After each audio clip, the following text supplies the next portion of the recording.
Hey everyone, it's been a while, it's been forever, and I hope you had an amazing month. I certainly had a powerful, um, quiet, not so quiet time. Um, but I'd like to hear how your summer was. I think summer still may be happening in some areas, either energetically or based on activity. Maybe for some of you, it's back to work. I don't really understand exactly how it does work. Um, Normally, we're leaving Europe around this time already and going back to Asia.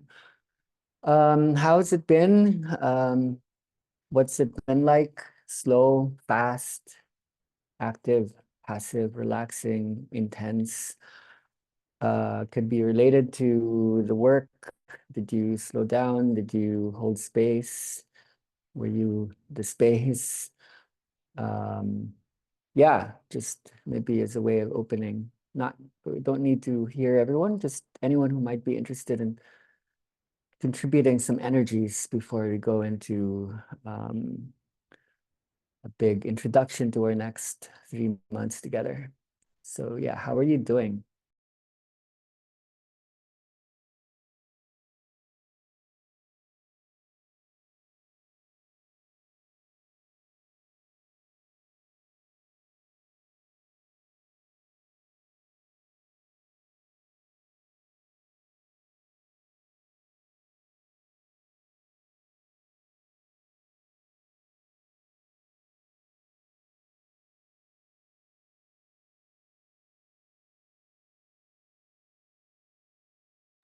Okay, so maybe we could just do that during the Q&A, sharing inside space afterwards. It is a big group, so it is kind of hard to do a check-in. Well, I hope you're well. We had a first call a day and a half ago, and the check-in was pretty amazing and interesting and mysterious and so there's just a sense that there's a lot that's happening, that's going to be happening, that's happened. So we leave it at that. Okay, so welcome to our third wave. I'm really glad to be with you. It's restive here in Maya or in Palawan. We don't have any live trainings until November. We did that on purpose. It's raining hard. So we're just in the garden, and there's also a lot of online stuff happening, like on almost every day. I'm invited to do something global. So my mind's a little bit all over the place globally. Sometimes I'm in Spain, sometimes I'm in somewhere in Asia, sometimes somewhere in the Americas. Um, but here we are, and I would congratulate us for staying this long, grounding ourselves in such an extended conversation on what is there that's there and that's here. Um, and that makes this last trimester quite important. We're set to consolidate, to condense, to clarify, to make explicit what is implicit, to make clear, to make understandable, and also to make practical. Um, we're going to talk about everything as much as we can. In every word, in every sentence, everything comes up, and also in the unspoken, everything is there. So if everything is in the experience, how do we organize the space? Go to the, oh, sorry, wait. Let's go to, um, we're going to formalize the study process um, as much as is possible. We have opened up the outlines bit by bit within the colors. So we're going to be coming into the colors, still, I mean, of course, we would go into the colors, and there's quite a lot of entry points that we haven't actually opened up in the ground outline of things. Particularly where the rainbow is key or is important. Where's the violet anyway? So today is Violet Week. Where is that? Sorry. There. This week is Violet Week. Let me draw things out on the pad.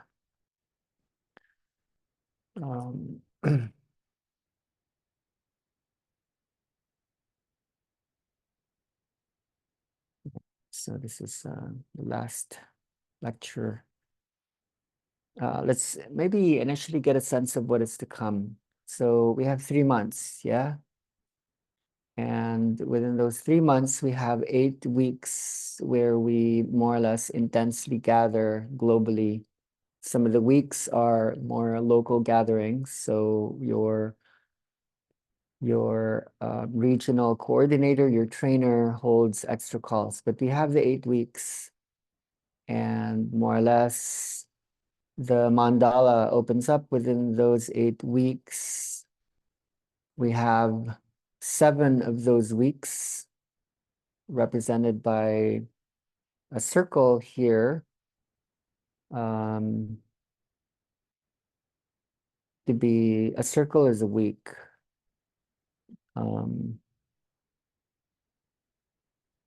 So today would be the violet, and violet is the one in the middle. And as violet is the combination of indigo and white, which is also red and blue, plus white, the lowest and the highest, then violet then talks about everything. So we would go into the rainbow today, which holds its own. Violet is, in a way, rainbow, which means we would also need to then go into everything else. So that is what I mean about we will talk about everything today. And we hope that each color becomes rainbow in the following weeks. Okay, so at least now we have a kind of outline, and maybe the last call, the last week, we can call it like it'd be black or white. We don't have anything against black. It can be the void, the universe, like outer inner space. That would be the closing call. And pretty much you will be in charge of helping to close the space as to your feedbacks, your own insights, your own realizations. So yeah, that's going to be community based. And really, the inner dance trainings follow this format like traditionally, prior to there even being the word inner dance. The mandala was there, what I would call the key of 7. Like energetically, this played a huge part in allowing for the emergence of that which we call inner dance and so many other names. Okay, so that's maybe that. One quick thing on the experience page, just to pave the way for not just knowledge but also experience. We're creating another section. We had a January to March section of all these playlists that were constructed by the creators. I mean, if you create something, maybe it could end up here, but this is where a lot of us would meet So we haven't really introduced this, but some people had already kind of entered the space, and some of our reflections might come from the experiences themselves. So feel free to check out. On my part, I have a Spotify account, um, but it's also mirrored in Google Drive, some of the other playlisters. The thing with Spotify is if you're going to post something there, it needs to be copyright free and entirely created by you. So we will try to share other playlists, whether it be in Spotify or on some other platform. And we can all explore or go into the experimentation that's providing quite a lot of interesting data. I just wanted to share that we're opening the space. So within Life 1A, in the experience page in the world section, then just you can visit that at your own leisure, either as an experiencer, a pilgrim, or someone who's interested in what's coming up in especially the experience alone without the dependency on the so-called healer or facilitator space holder. All right. Let me see what else. I'm doing some housekeeping here. Yeah, I think that's it in terms of the basic outline. I think we can go into the violet now. I have a bunch of loose ideas in my notebook, and I guess I would love to just look for a starting point, kind of topographical map of how do we begin to hold the many layers and dimensions. When I say dimension, sometimes information or energy comes in the form of content, that details. Sometimes it could come in the dimension of context, which is the space that holds the details together. That can go deeper, and that's called the dimension or the space of code. And code is the space wherein contexts emerge from. Pi, are you trying to show The screen? the screen? No. It's not sharing. Ah, you're Yeah. not. Yeah. I'm happy to just be Okay. with you right now. Thank you. And keep doing that if you think I'm writing, at least if you see me writing I thought I'm good or at it. clicking. Yeah. Checking in. Well, the last calls I turned out sometimes I'm talking for like quite a while already, and people actually aren't seeing what I thought, I was showing. So thank you. Okay.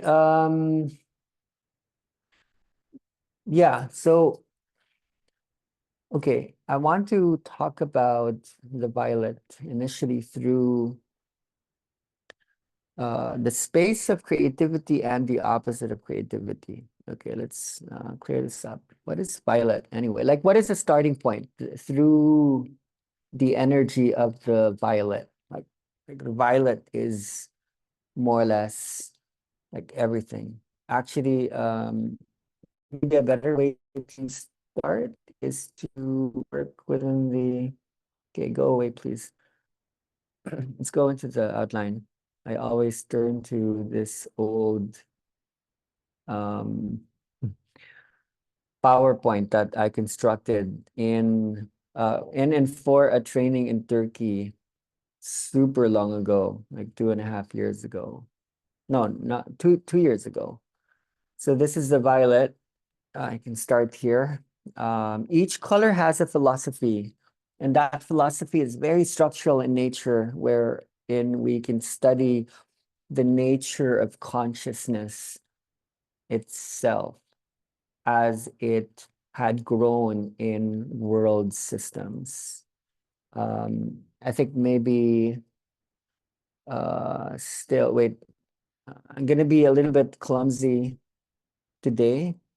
Every time I do a stop share, it's because my iPad won't come out if I don't repeat that notion. And sometimes I really do want to speak through the visual, so I need to write things down. Okay, we did a call a day and a half ago. Some things will be repeated, but most will not. But one thing that bears repeating is I'm fascinated by this. Normally, we perceive this as the chakra system: red, orange, yellow, green, blue, indigo, and violet. Whether you see this from a hierarchical or linear perspective, or you can see this from a circuitous or circular, non-hierarchical space, it's the same thing. Mostly perceiving the dimensions of universe through space. This is, in a way, spatial or even topographical in nature. This is, for me, like a map, and it could be perceived as a map of your mind, a map of the universe, a map of your body. It can be, like a map of everything, sort of code.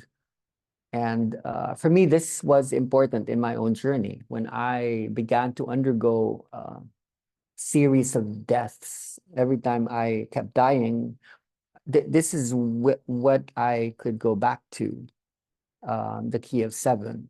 I perceived the universe through the code of seven, which is, as many of you know, is my birth date. 7776 is my birth date.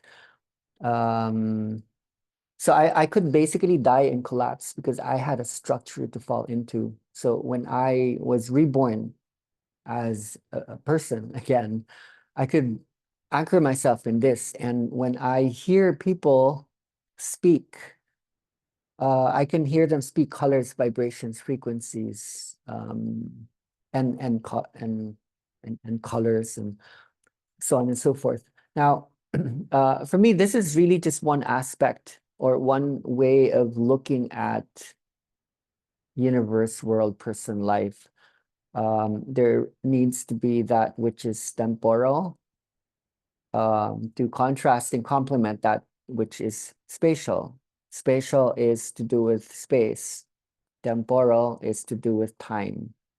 And so I feel you can still perceive the same map. The chakra system comes from the east. It's an eastern, um, like lens or perspective, perspectivism on seeing the world. The east, in a way, is spacey or spatial in a sense that it doesn't take time into consideration in as much as, let's say, historicization is concerned. When you do go into, let's say, Eastern mysticism, Eastern religions, Eastern spirituality, the East is conservative by its own essence, its own nature. Particularly when you consider Buddhism, um, it's conservative. It's like letting go of thoughts of um, thinking patterns. Kundalini being like another way of understanding this, like emptiness, the void as the ideal. In the Eastern sense, spatiality would be that which doesn't evolve over time. It doesn't change what is truth. Like truth conditions are consistent over eons, epochs, ages, as opposed to the um, Western perspective or Western lens, whereas life changes over time. If time was the horizontal and space was the vertical, there is an arrow. There's North Alfred Whitehead's so-called arrow of time that moves um, usually in a sequential fashion, but there being a beginning or a starting point, and then there being an end point. So there's differentiation there.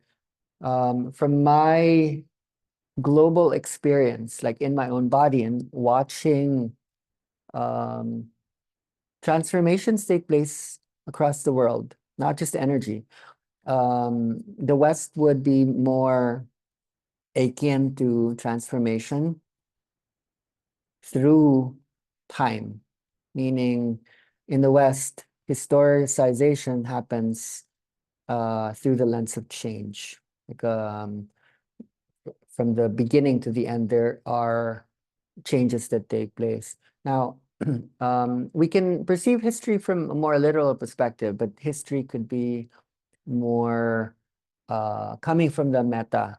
And when I study the body and consciousness, the mind, spirit, and energy, I perceive still the colors for sure, but I think it would be interesting to perceive the colors through the aspects of change. And um, when I look at the history of the world, I can only perceive it more consistently from the point of view of the history of consciousness unto itself.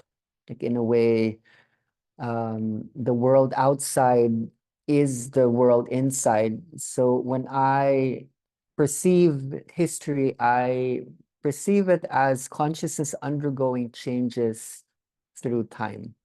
And in representation of that, I would maintain an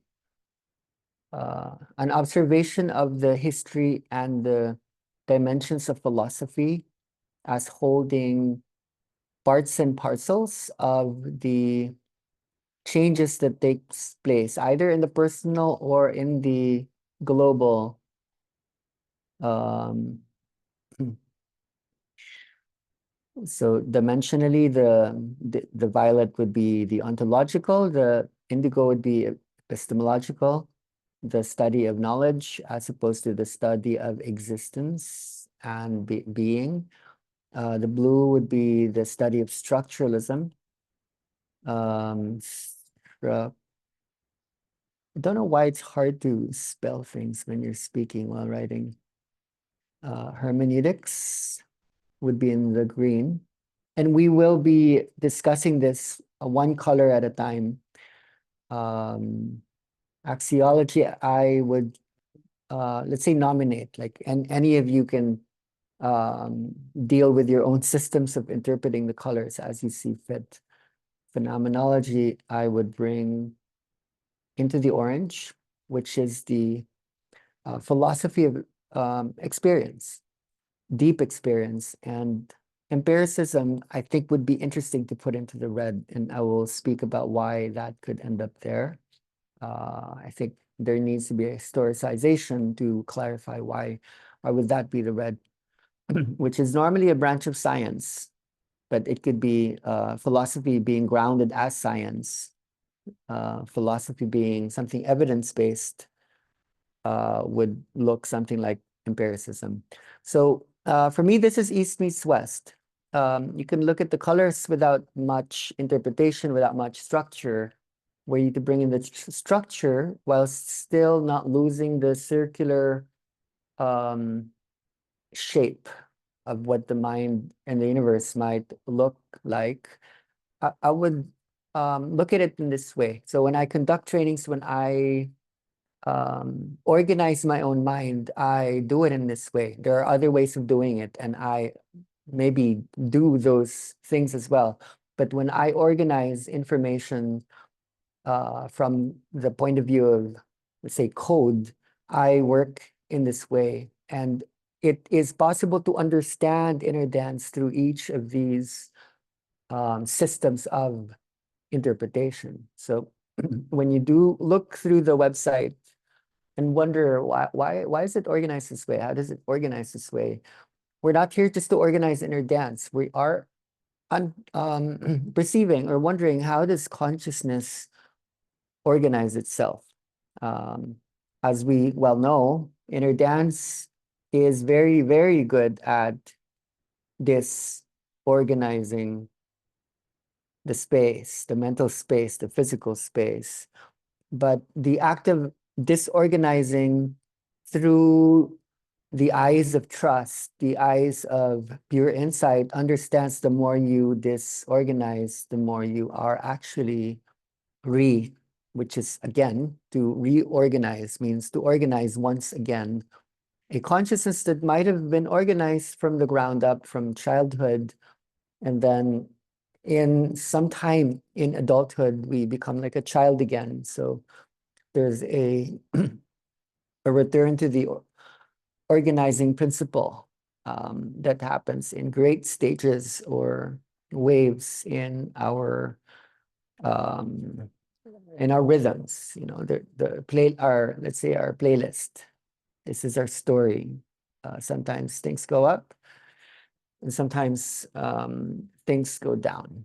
Okay, so I think this helps us to understand what is really that like middle space. Like what does that look like really? And like it's a starting point. Ontology is that starting point, and ontology is the philosophy of being. I want to go deeper into what that means as a container or even as a concept unto itself, because ontology deals with the very philosophy of concept. Like, how do you construct a concept? And the concept can be all of your ideas, but all of your ideas are projected from the first concept. The first concept is the concept of the self. The self concept then would project unto the world and all the things in the world, so that everything that you know is mirrored through how you understand like who you are. There is relationship between the self and the other. So ontology is the first, it's the beginning. And for many of you who walked into this grouping, this training, you are in a sense, maybe back then, maybe up until now, you are ontologizing inner dance or the energy itself, which some people call other names. Um, like you're creating an ontology, you're creating space, you are creating an existence for something that might not have been so real before. As it becomes more real, then that would move into the epistemological. Okay, now that I know it's real, I would like to therefore understand and build a body of knowledge coming from the middle space. Then I would, like we mentioned earlier, like many people would walk in through the yellow. Yellow is axiology. Yellow deals with practice, like law, ethics emerges out of the yellow, but also practice. Like what is the best way to practice? I don't believe that you can arrive at uh, an efficient yellow without coming from a healthy and wise indigo. Those two colors kind of come together, just as blue and orange come together and red and green come together. So we would look at some of those interrelationships as well within the next 3 months. Okay, so I don't know if you have seen this. I think this had been introduced very, very quickly in the first call, the first month, maybe the first call, and we haven't gone back to them. These are key principles of inner dance. So let's say this is violet. This is red. These are guiding principles. This holds dear the roots of the process. More than that, they are explanatory of each of the inner dance structures within color. That is blue, and this is indigo. It's always pattern in the chaos. Resonance is irreducible would be the the principle in the violet. Uh, I'm not going to go into it because we went into it so deeply during the last call, and I want to tempt you to invite you to look into that when you do have the time. But just to invoke this for now, looking at it as a whole, then we would go into the parts. We might look at some of the other colors today. Okay, so just, yeah, a whole bunch of introductions today, which would situate us into the colors, but at the same time to provide as much um, uh, of the topographical information you would need to venture your way deeper and deeper now. This will help, like definitely in the long term. It would help you to ground or integrate the energy in your body. It would also help you to maybe speak about this in your own way. If you wish to speak about everything, where would you start? Now, okay, we are sharing with you the, let's say, the website, our teaching materials, our curriculum in the long term. It's really important for you to know, like a lot of these really come from somewhere, not just coming from personal and not just coming from the inner dance subjective material. Like we seek to honor universal truths, especially within epistemology. Like we seek to be coherent, where the truths that we put out there would be as coherent as possible and be correspondent with what the world as well has gone through, and not just dogmatically creating another bubble where we are the better energy process over and above everyone else. We don't compete in that way. We are interested in where we all meet in one space. Okay, so let's start with this then, I guess. Violet is consciousness. That would be the the centrifuge for violet. Let's say indigo would be insight, blue would be sharing, green would be love, yellow would be evolution, orange would be birthing, red would be sustainability. So violet would be consciousness, or you can say oneness. That's very interesting because when we look at consciousness itself, consciousness is unconscious. From the point of view of the cognitive sciences, like all thoughts are in many ways, all thoughts are in many ways unconscious. Um, like there's just so much going on in your nervous system, your brain, your spirit, your mind, your whole body, that the amount of information that you can hold is minuscule. It's tiny compared to the real awareness that's taking everything in and is aware of all things from the past and all things in the future, assimilating. Your brain, your nervous system is super powerful, super powerful.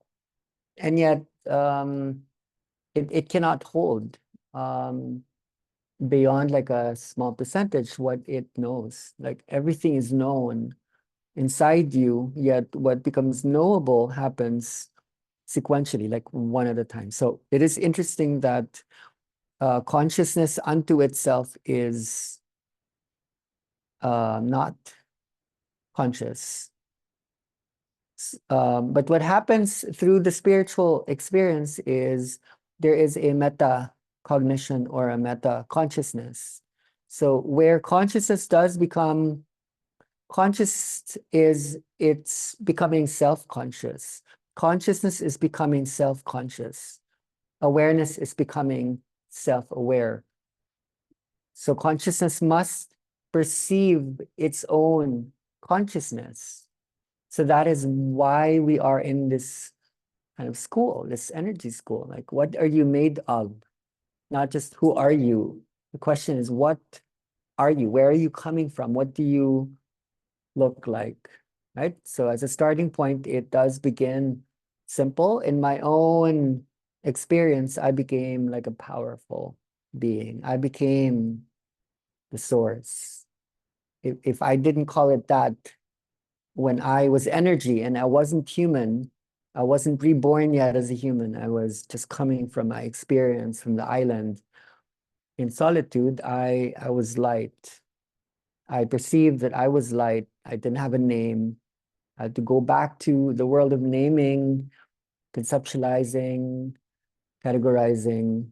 And if I had another name, I was space. I literally saw that I was space. I was pure space. And I saw that that space is filled. It wasn't empty. That space was like a whole library. So there was a long time where I lived as space or light or power. So I didn't stay that. I am speaking in front of you today, um, having gone through incarnations. I basically died as, okay, this is hard for me to storify, but I died when I was space as well. This was in my process of sharing this energy. Like I couldn't stay as space because I was being born as a human. And what it means for me to be born as human is to be calm, like the other. Like I became time. I was born as time, and a part of me was pretending to be human. I was still experiencing the residues of space, but I literally was born as time. And so time you might understand as linear sequential structure. Another understanding of time is I was born as the history of the world. So when I study or think about inner dance, for a lot of people, inner dance is something you do, something that you train for, something you facilitate. It happens in a room, something to do with music, people touching bodies or not, words are stated. Inner dance for me had always been like a consciousness. It's just that people said, no, you need to call it something, Pi. You need to advertise it. So, okay, fine, like inner dance sounds like something symbolic.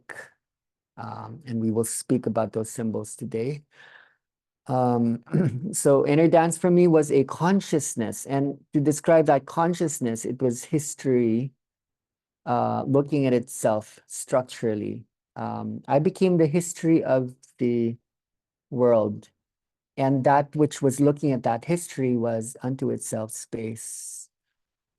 So if I was to describe this, all of this more eloquently, um, when we are babies and then we are born, uh, and then we emerge as minds, I would describe that event as the becoming time of space. So the source was this. This is what we look like. This is who we were. And when we're born, we become this. For me, this isn't just poetic. It's not just metaphorical. I see this literally, dimensionally. If we're not really just our bodies, we are space becoming time. When you adopt the mind, you are the becoming time of what used to be space. So for me, that's not enough. The spiritual awakening happening through stages, not just the 12, maybe it's just 2 or 3, maybe 21. For me, that's pretty much the becoming space of what had become time. Okay, so this is what is more or less like common or celebrated, what is exciting, what is being marketed out there. You can become space. You can take the psychedelic, you can become space. You can lay down, you can become space. You can lose your story and you can become space. Um, for me, that's all well and good. I am interested in the simultaneous process of the other once again, like a re-becoming time of space without losing the vantage the benefits, the gifts of space. And for me, that is when knowledge, wisdom, brilliance, genius, function, to become a fully functioning being, not just someone who is really good at going into the chaos of the universe, to live again, to rehumanize oneself. These for me are stages that I have observed in myself. I am probably still becoming time as space. And what would be the manifestations of that? Let's say, okay, this could be something like light language,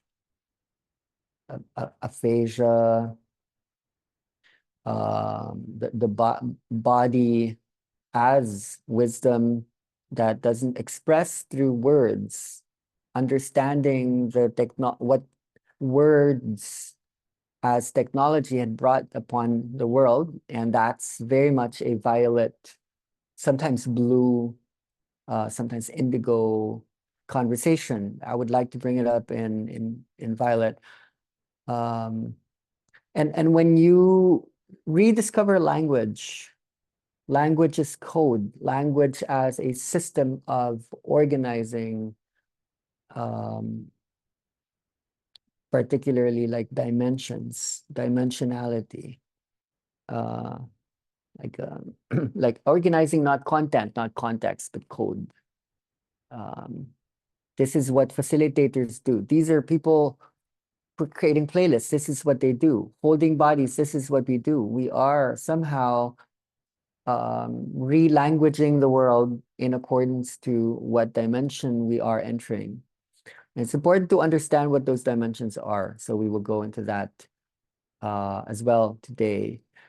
So coming from the baby grows up, and that which has grown up still holds the memories of the baby.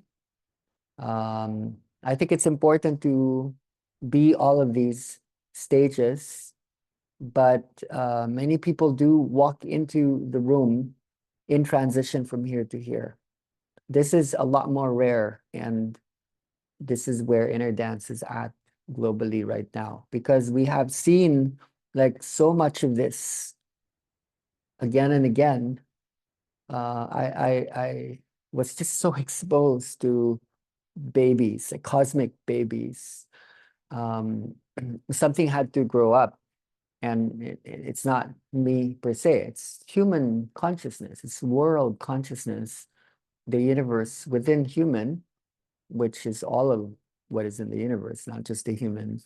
The human is the eye of the world that looks back at itself. This, I feel, is what would help.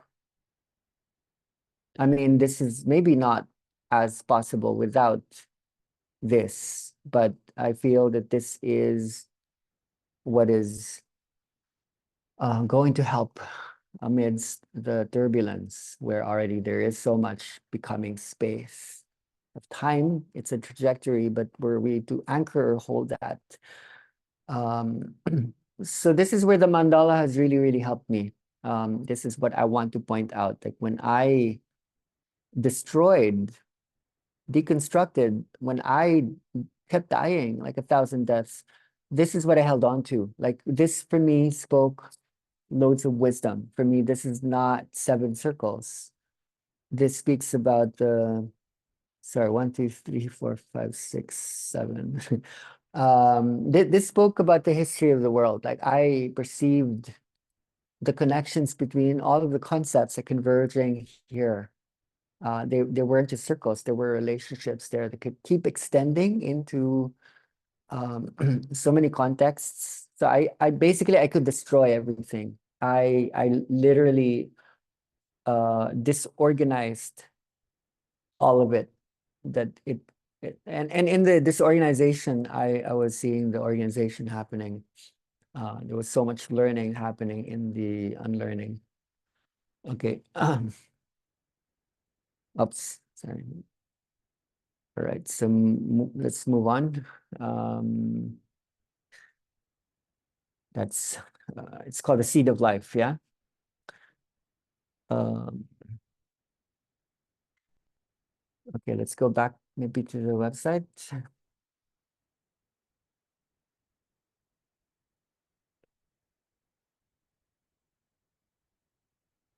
No, let's go here. So each color would have a corresponding philosophy, vision statement, principle, and value, evaluation. Red for me is an interesting starting point.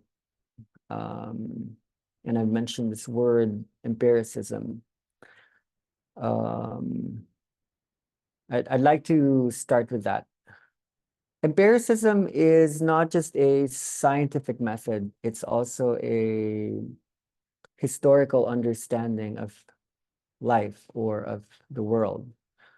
And it's something that maybe uh, it's something valuable, something we could honor, despite the fact that it does hold a lot of fear states in a way that, okay, I will only believe it if I see it. You need to show it to me. You need to give me some evidence to prove that it exists. But empiricism did arise historically when there was just so much religion and um, like truth is according to what God says, which is written in that book. And the whole history was written in that book, spoken by God, recorded by a few special humans who are protecting that story. And you can't, really go against that story. Otherwise, you are a heretic and you are not a sacred person. So empiricism grew out of the need for understanding or knowing the truth without or minus a priori or a priori beliefs, meaning to at least know something without knowing what we know about it prior to the knowing. So when we think about something like inner dance, for example, let's say were you to walk into a training in inner dance, where would the knowledge system come from in the first place? There needs to be a method. There needs to be something called an induction. So some of you probably know this word. It's a logic. As you know, there's deduction, there's induction. What is the difference? Induction would be knowledge process that begins with the particular or the specific. Let's say specific to the general. So there would be a general knowledge which would initially come from something specific. Deduction would be quite the opposite. To deduce would be to start from the general set of principles, and then you would move into getting to explain the specific details or elements. So there would be, let's say, a general truth. Let's say the sun rises every day and then it goes down every night. So there's like a general truth that could be kind of obvious, like women give birth.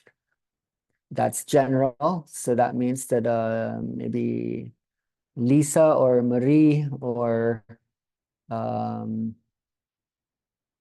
that she has a great chance of giving birth. Using your senses, you can deduce that.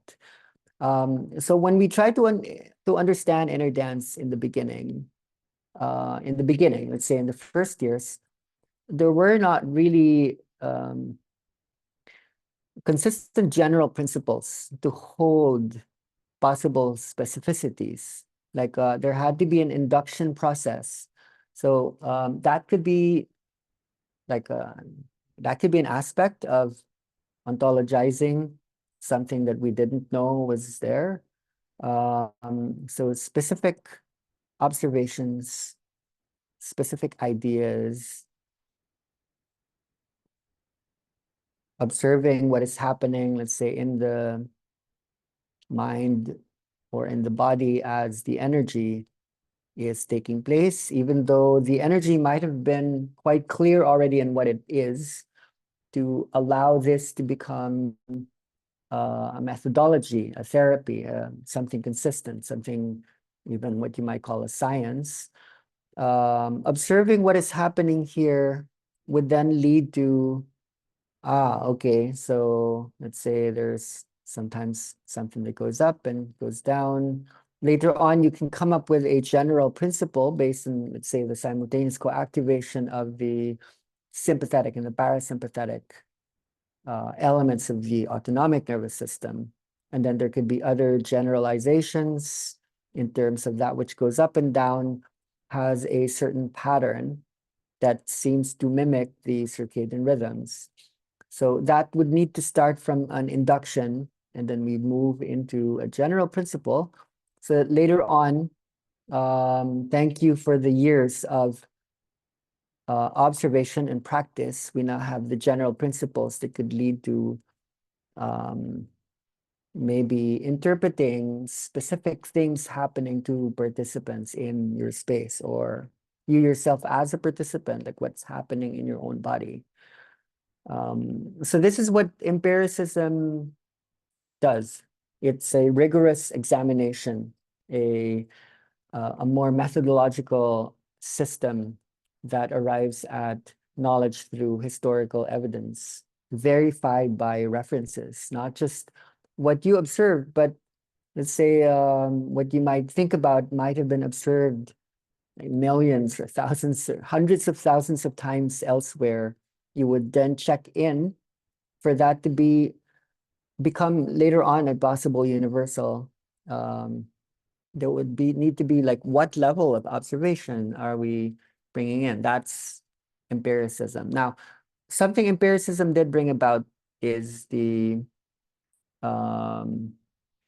understanding that the the world, the physical world especially, and you might say also the physical world as we had observed in the past, exists independently of our own mind. Okay, so this could be Cartesian in a way. I don't want to go into Descartes. We went quite deep into that during the last call, but in the birthing of modern philosophy, through Cartesian doubt, um, scientific methodology was born coming out of religion, maybe partly in reaction to religion, where there was so many a priori beliefs, so many truths already written in the Bible, and human individuals are not allowed to think outside of these a priori beliefs. You know, like I've already thought about that. It's already true. I don't need to question. To bring about an individualization and the critical thinking, there had to become a separation between the physical and the mental. What you might call the mind body partially became separated from, I don't want to rewrite that word, through this methodology called empiricism. So the world suddenly became real, maybe even more real than what is just your imagination, like what's going on in your mind. Now, right now, this is being healed. There is an equalization or a meeting point between the body and the mind. So we don't really try to build distinctions anymore. We're not looking for hierarchies, like what is better, what is higher, what is more dominant? Is it the mind or the body? Inner dance is this middle space. It is this middle space. So beyond empiricism, then we would bring up the other colors. More specifically, I'd be interested in where structuralism comes in, which for me is the height of seeking for the one-to-one correspondence between mind or thoughts of the mind and concepts in the world. Now, a lot of this would get blown out of the water through what's called post-structuralism. And a lot of academics or academia is kind of going into this depression of destroying the structure. For me, the inner dance experience looks at what goes beyond or what comes after post-structuralism. For me, there is a restructuralism already taking place that reverses the doubt or the skepticism, the lack of trust that helped Descartes birth empirical thought, or the separation between the mind and the body. The mind and the body are becoming just one term. It's the mind body. It's just the one word now. Experientially, there is no difference in our journeys. The mind is the body is the mind, and you might call that spirit or universe or self. It's all one, or earth. And that's an event happening within post. What comes after, what came after. Post-structuralism, like postmodernism, is quite reactive to the old stories, the old structures that promise that this is the truth. We know the truth. And that reaction or response mechanisms is often angry, and it's often skeptical, and it's often in disbelief. It's often doubting. There's a conspiracy theorizing happening in the world where people lack trust. They don't know who to trust. Do you trust the government? Do you trust this new space that emerges from anything that is similar to inner dance, perceives the world as just one. We are learning to trust everything. Like everything is part of a one thing, and that would require a paradigm, a centrism, a holographic simulatory understanding of the universe where everything is a mirror of each other. I would invite you to look at how you perceive the world. Like what do you believe in? How do you believe in belief itself? Like what is the structure? What is your theory of the world? What is your theory of time and space? Is it what is real to you? Okay, and how is that reality constructed? So for a lot of people, that begins with induction, namely through the experience. You are picking up bits and pieces of what the world could be, and that lends to what later on becomes a perception of the world. And that perception would influence how you would also experience things. So there's a cycle there. And if this is what you are experiencing and perceiving, like trust everything, then you then are in a post structural world. So in post-structuralism, what had been gained from empiricism was destroyed. This is through deconstruction, particularly through the work of Jacques Derrida, what Claude Lévi-Strauss in structural anthropology excitedly wanted to look for a correspondence between the sound and the image, the concept and the signifier. That a lot of that was blown out of the water in post-structuralism. So post for me is kind of spiritual in a way that there is still a structure that comes out, that comes through quite clearly in our experience. And this is where, for me, science and spirit actually coordinate with each other. Within the violet, one starting point that I would look at quite intently is the concept called concept. Okay, now when you look at the concept through the colors, in inner dance, something happens to concept where concept actually kind of disappears or seems to disappear. This is in the aphasic, the light language dimension, where things start to become hard to put into words. becomes harder to describe certain things because when you do experience, that whole, let's say that this is the brain, and then that whole corpus callosum thing with electricity, what electricity does is it does something to the system of taxonomy or categorization. Categories relate to how you are organizing the structure in your mind. Basically, like your mind is like a library, and were you to undergo change, that library will undergo renovation, an interior design, re-architecture.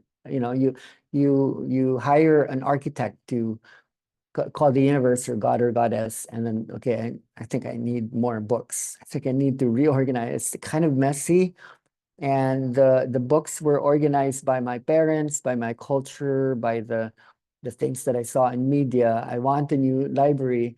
So there is a reason why then electricity is allowed to reorganize systems of categorization. Now, what does a library actually look like? There would be, let's say, higher order categories that would then move into lower order categories.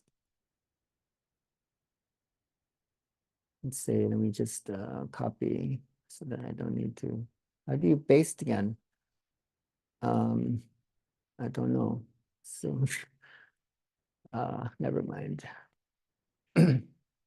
So then there would be then sub levels of this. And for me, like I normally am not able to express enough like what this could mean, but I want to attempt today because this is what Violet is about. All right. So when you learn about something, that could have even have started with the self-concept that you were the first category. Like I am a boy, I am a girl, I'm big, I'm small, I'm tall, and that would later go into issues of self-esteem, self-knowledge, self-creation. Like I am rich, I'm beautiful, I'm amazing, I'm popular. But in the beginning, that starts out quite simple. Now, the middle level would be called the basic level category, basic level. And then like here in the bottom, where things get specific, this would be the subordinate level. And then the top would be the superordinate.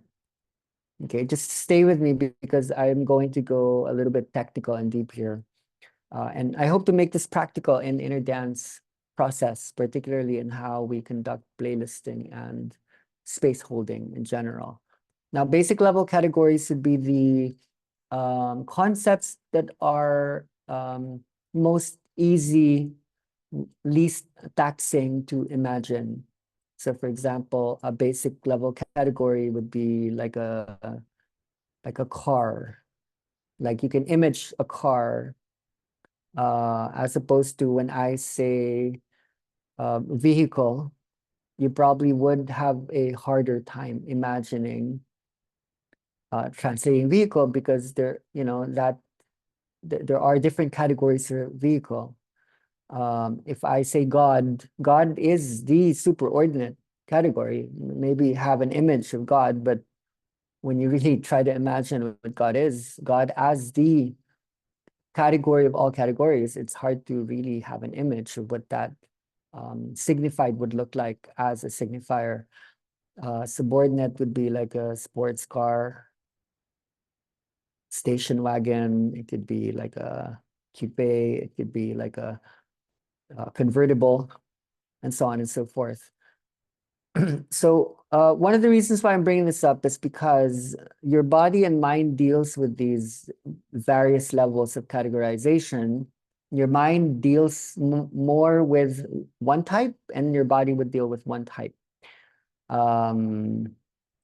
But in general, when you do go into the inner dance process, when the corpus callosum starts to wipe out certain past recorded information, one of the first things that goes would be the categorization levels. And what makes a category the category is actually this thing right here. It's the boundary or the border. All right. So what happens in the inner dance process is you thin out the boundary or the border, the border, the thing that separates one category from another, starts to thin out and maybe even disappear altogether.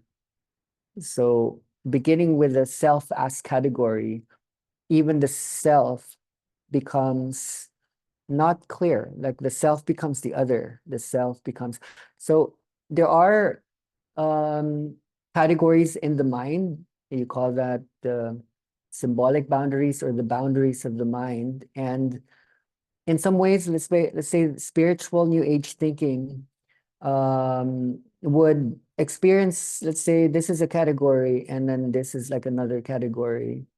For logical people, maybe this is a category and that's the category. This starts to happen in the new age mind where concepts start to bleed into each other. And many things get affected, not just attention, but also memory. You know, when things start to become harder to remember, that is because categorization helps to organize memory functions, motor functions as well. Habitual motor functions start to um, become less predictable. Emotions can also get affected. So when categories thin out, that's pretty much becoming like a baby. Babies need to do this in order to become adults. Neurally, psychologically, and motorically, we need to start separating the connections for those to become facts and knowledge systems. But for babies, like maybe this is like more a baby. It's just like this, you know, like maybe everything is inside and everything's just bleeding into each other. This is what an adult needs to do. It needs to separate and then organize categories like this. In my own inner dance mind, my categories are very, very organized. Like I didn't start out this way. When I started my own process, like I look like a whole typhoon of categories. And I knew what was happening. I knew them all, but I had to reinsert myself back into time and language. I had to reorganize the world. I would say I had to reorganize the universe according to um, like what all of this electricity would imbibe, would mirror.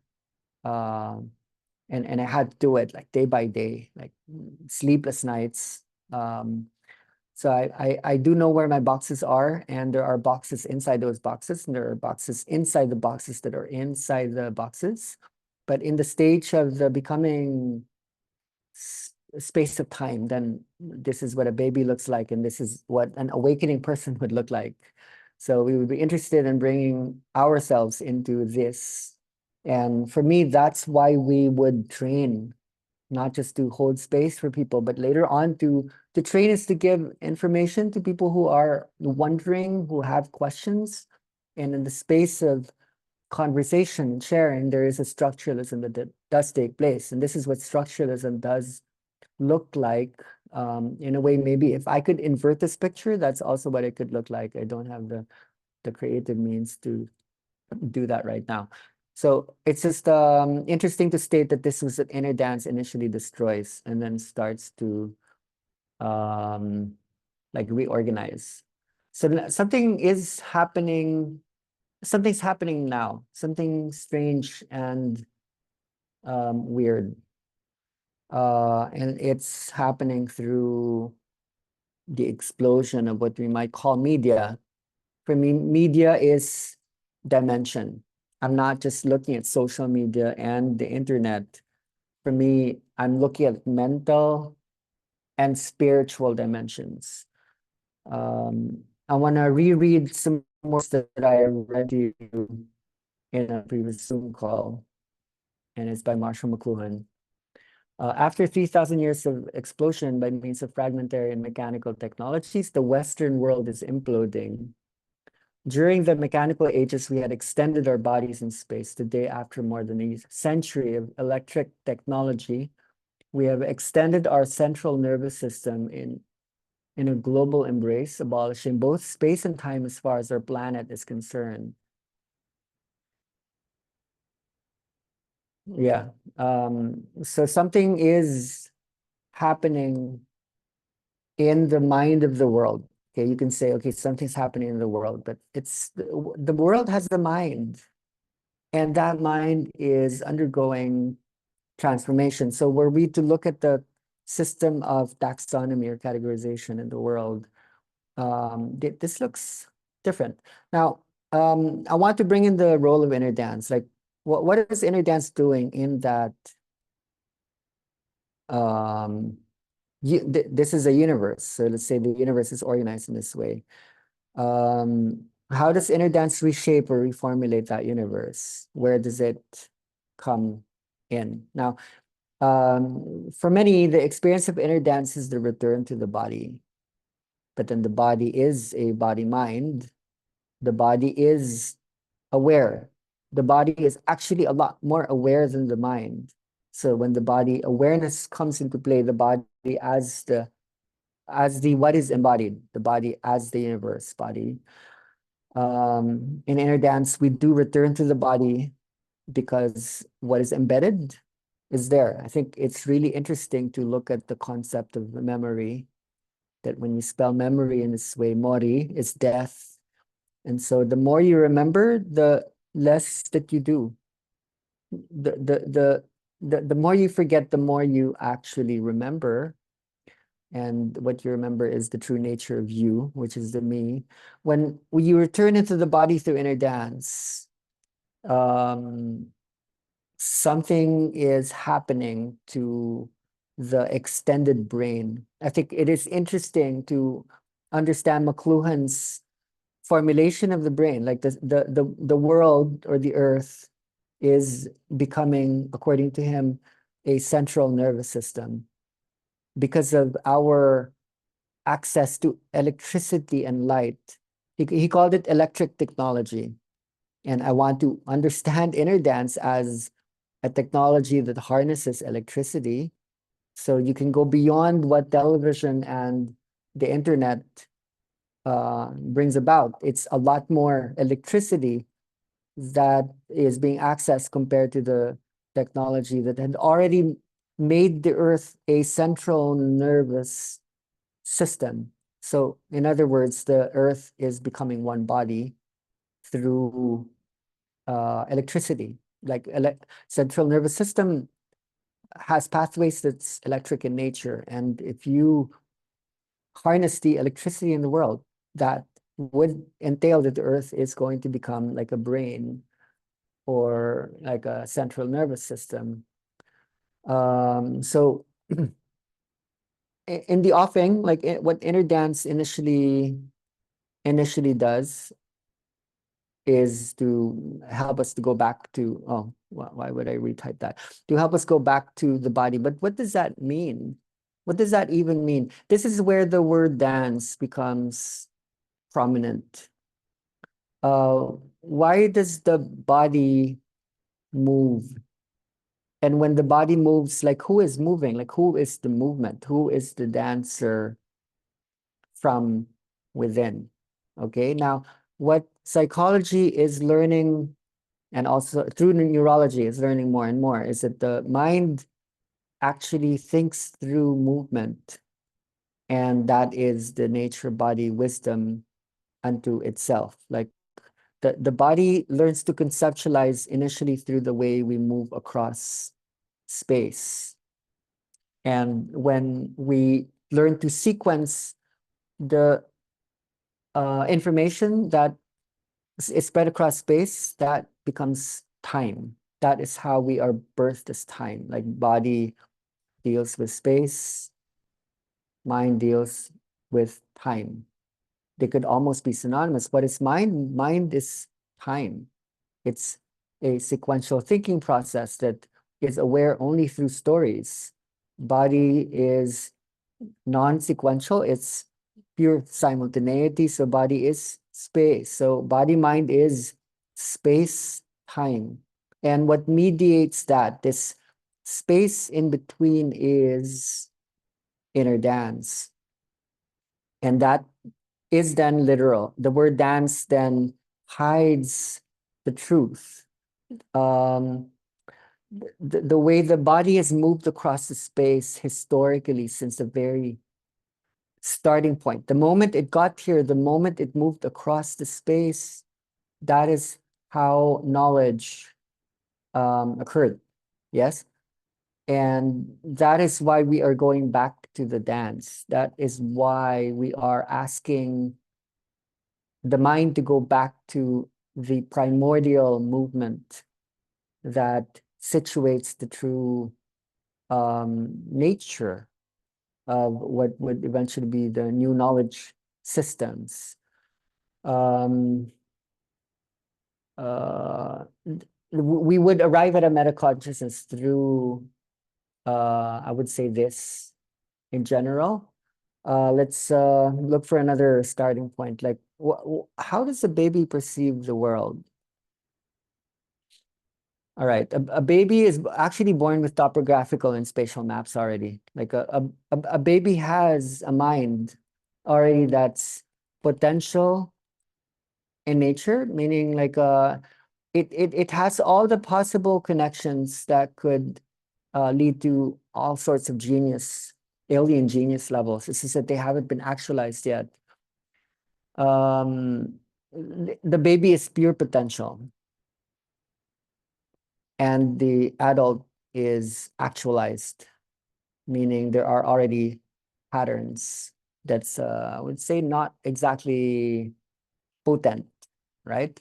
So how the body starts to learn is when the baby moves, there is a connection that takes place between all these various points. These neurons, these elements start to synapse together, creating neural bindings or conceptual binds. A baby is basically like motionally, which is also emotionally disentangled, in other words, free. The adult is very emotionally entangled, attached, conditioned, programmed. This is where I would like to clarify for those who would be lifelong learners out there. If you study, and let's say, embodied cognition, the cognitive sciences, there's a lot of insight as to the motor functions to be the central author for how the mind would eventually think the way it does. Like thinking begins through movement.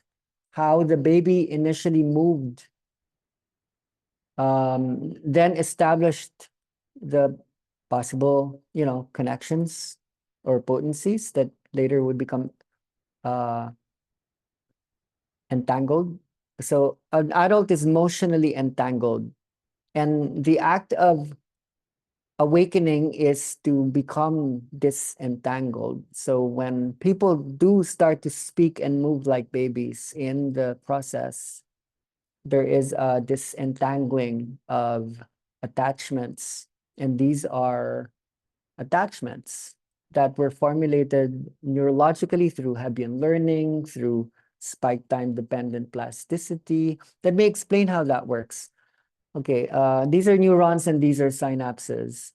How do we establish connections between pathways? How do we construct pathways that establishes connections between neurons or maybe groups of cell bodies? There has to be for one, like directionality. There has to be a direction from maybe here to here, and then there has to be some kind of timing that establishes the direction. So this has to do with firing patterns. So let's say if this fires first, and then this fires last, you already set a motion or directionality. And I would like to say that when you like hold a body, when you, let's say, playlist in a way that's, let's say, emotional or energetic in a certain way, or it could be the words that you use. Anything that triggers the human body would establish a direction. It would establish a firing pattern that would define like how a connection is made. Okay. That's the neural theory of learning. That's how learning begins from the baby stage to the adult stage. And so what happens in the inner dance, let's go, did we lose it? I seem to, what happens in our dance is one of the first things that we let go of is directionality. Even timing is severely affected because when you power up the brain in a way that everything, let's say, lights up all at the same time, what happens, that's what affects categorization systems, okay? Like what maybe a person had worked for their entire life in order to organize. You can disorganize all of this by making the neurons, all of these neurons light up all at the same time, okay? When you have the catharsis, the epilepsy, the seizure, what people like to call the activation, the it's a literal enlightenment because you are lighting up the whole brain. So how thinking patterns evolve is through sequencing. Okay, so this is what it literally means to become time of space. When you, let's say, think of this first and then you move to that thought over there and then you move to that thought over there. That's how you evolve, or psychologically that's how you become a persona. That's how you become like a thinking being as opposed to just being a feeling being. So how you move from like a thinking being to a feeling being is to get rid of the sequentiality. So when you do expose someone to a playlist, that's how they become a baby, and that's how categorization systems devolve. There has to be some kind of asymmetry or non-symmetry where one thing needs to happen first before the other thing happens. It's kind of causal in that way. That is why people enter into some kind of retrocausality in the energy process or the psychedelic journey, because when all of these are lit up all at the same time, it becomes quite difficult to hold on to facts and bits and pieces of information. Later on, we can talk about the extreme energy maximization that happens through rate coding.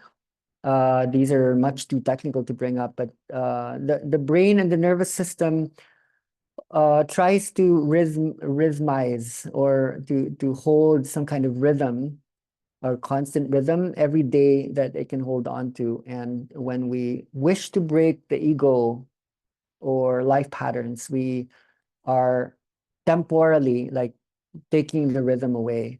So that's what electricity would bring about. Now, how do we account for the mind-body problem here? How the mind-body problem gets solved, which is how Western philosophy had emerged and had become what it is now, where the mind and the body are separate from each other. Okay. What does it mean to go back to the body? Like, anyway, what does it mean to go back to the body in the first place? Now, connections are made. The brain is always assimilating information.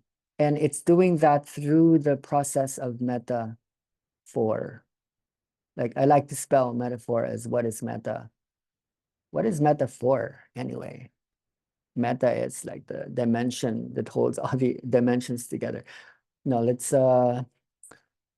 call it what it is. Metaphor is a it's like a language trope that allows us to describe one thing in terms of another thing. A metaphor happens in the body, whereas let's say the mind borrows a lot of its awareness through how the body initially experienced Earth. So a lot of our linguistic or mental concepts began with how the body first experienced the Earth. I don't want to explain this too much. We already went a little bit deep into this during the last call. But let's say you've established quite a lot of categories that initially began with the body, and to stop doing that. Remember the levels of categorizations? Remember, this is maybe the basic level category. And then this would be the subordinate level category. And then these would be these, superordinate. Sorry, apologies. And then this would be the subordinate level categories. Now, one of the things that we seek to heal is judgment. What is judgment anyway? Like, what is judgment? Judgment happens when we literalize truth, when we, let's say, see something and we judge it to be what we perceive it to be through a priori knowledge, through what we think we know about the thing that we are knowing. To heal judgment, there has to be a movement from the literal into the metaphorical. It's to see things not as they seem to be, but that there's always something much deeper outside or beyond or beneath what we are looking at. So in many ways, we are learning to go kind of deeper. Now, the mind, as we like to think of the mind, likes to deal with subordinate categories. And this is where literal facts, literal bits of data exist. Let's say that's a sports car. That is when you think of a furniture, that's, let's say, a rocking chair, or that's like a couch, as opposed to just we don't like to think of, that's just a chair. We tend to go very, very specific the more we go into the judgmental and the literal level of truth. Now, when you go into the superordinate level, it's hard to stay in judgment because superordinate level categories are all encompassing. This is where maybe dualities come together into a unity. And when you think of the mind-body system, the mind emerges from body wisdom. Okay, so as an example, let's say time is money. That is a metaphor. Time would be something more conceptual or mental, and what we experience more in a physical plane is money. So that the meeting point of time and money means money is a valuation system and time is transactional in the same way that we either, when we say, oh, you're wasting my time, wasting comes from the experience of monetization, like saving. So now we're saving time. Okay, so there is a metaphorization happening between the body and the mind, where the body has experienced the earth, and then the mind starts to translate that into an abstract thought system. Like one example that I gave in the last call would be when you say like, she is boiling mad. So the body gets hot, and yet like in the mind, she is also like boiling mad. So when you think about it, like anger doesn't really have anything to do with the temperature, but every time you do get angry, something happens initially in your body because your heart starts to race, your heart rate increases, then your core body temperature would go up. So there is this translation between happening between the body and the mind to do with usually the source domain. The body is the source, the mind is the target domain.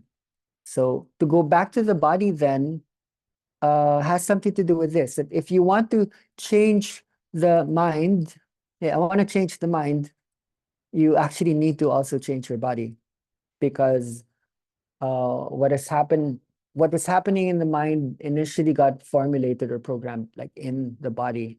So there's a reason why we would go into the body. And you know what? Like when the body conceptualizes, the body thinks in this level. It thinks to superordinate categories. Babies begin with superordinate categories.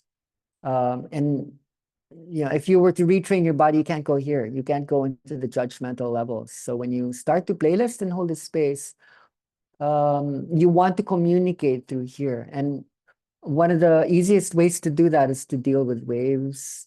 It's to deal with um, vibrations and frequencies and like whatever these might look like, and you have to trust that the body will do something there. To metaphorize is to assimilate. It's to always look for the space in between. And a lot of you are going into such a meta level of metaphorizing that the process of assimilation is bringing so many superordinate categories together along with the subordinate categories that they contain. But to make that simple as a starting point, metaphorizing is also synchronizing.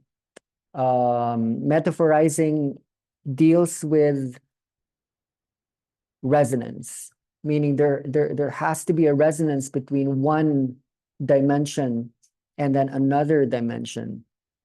Resonance can happen not just in the minds of humans, it happens in the brains of animals. It proves that animals can also think through resonance fields, levels of synchronization. So what happens in the brain is, let's say you moved on from um, like literal you induced, let's say, literal information or observations into abstract thoughts. And now, let's say the mind is filled with abstract thoughts, concepts, signifiers, mental objects. How does then thinking ensue in the adult's brain? When you trigger, let's say, one concept, let's say this concept it's triggered and then it's associating with this other concept because of maybe what's happening outside, a connection is made.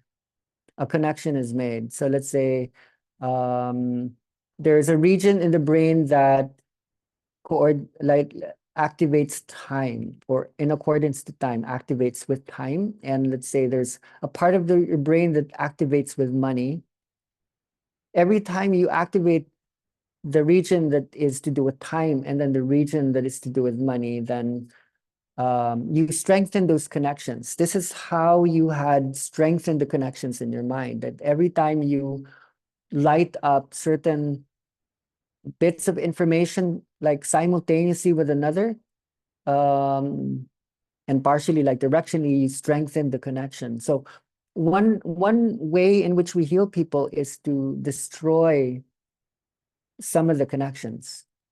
So let's say this particular event leads to that trauma, you would maybe destroy that connection momentarily.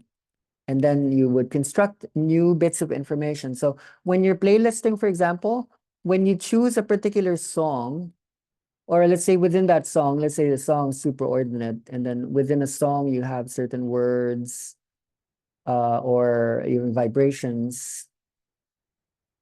Be careful about what those words would be, because those words, when people are laying down, would establish connections.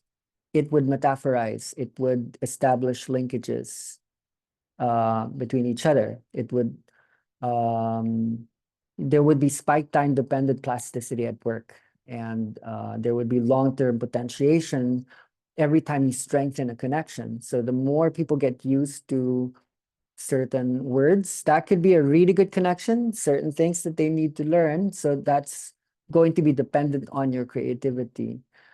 But the mind is amazing. Through the brain, it's always assimilating. Let me show you an example of how that works. I downloaded some interesting videos that I want to demonstrate things. And I hope maybe the sound, okay, share sound, share. Okay. Now, this could be fun. I want to experiment with you here. So let's just watch this guy. Um, just make sure that you're watching him as you're listening to the sound that he's emitting. Ba, ba, ba, ba, ba, ba, ba. Okay, so the question here is, what is the sound that he is speaking? And when I ask that question, I'd like you to watch this again. Ba, ba, ba, ba, ba, ba, ba. Okay, so close your eyes and just use your ears without looking at him, and I'll press the play again. Ba, ba, ba, ba, ba, ba, ba. Okay. The sound that he's making is ba, and the image is saying ga. And the what most people who watch this in the world starts to hear is da or ta. Let me show you like another example that put some more layers into this. Ba, ba, ba, ba, ba, ba, ba, ba, ba, ba, ba, ba.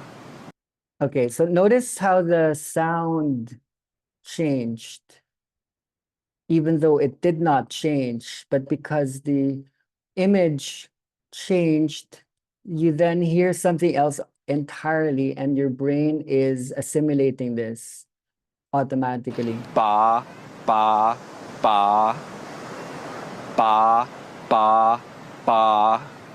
So here he sounds like he's saying ba. Ba, ba, ba, ba, ba, ba. So even though he's literally saying the same sound ba, it sounds like he's saying fa, fa, fa. This is called the McGurk effect.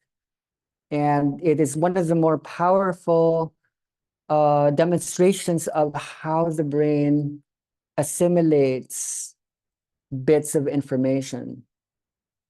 I think for creators, playlisters, especially for those who are learning to use the Noise app, don't underestimate the subliminal messaging. Every single small sound or touch or word that is spoken will affect the space. There will be assimilation of the waves. So at one point, maybe you're not using anything that has words in it, but later on, you might conduct some interesting things in what you do that honors the fantastic way the brain really just integrates an inconceivable amount of information.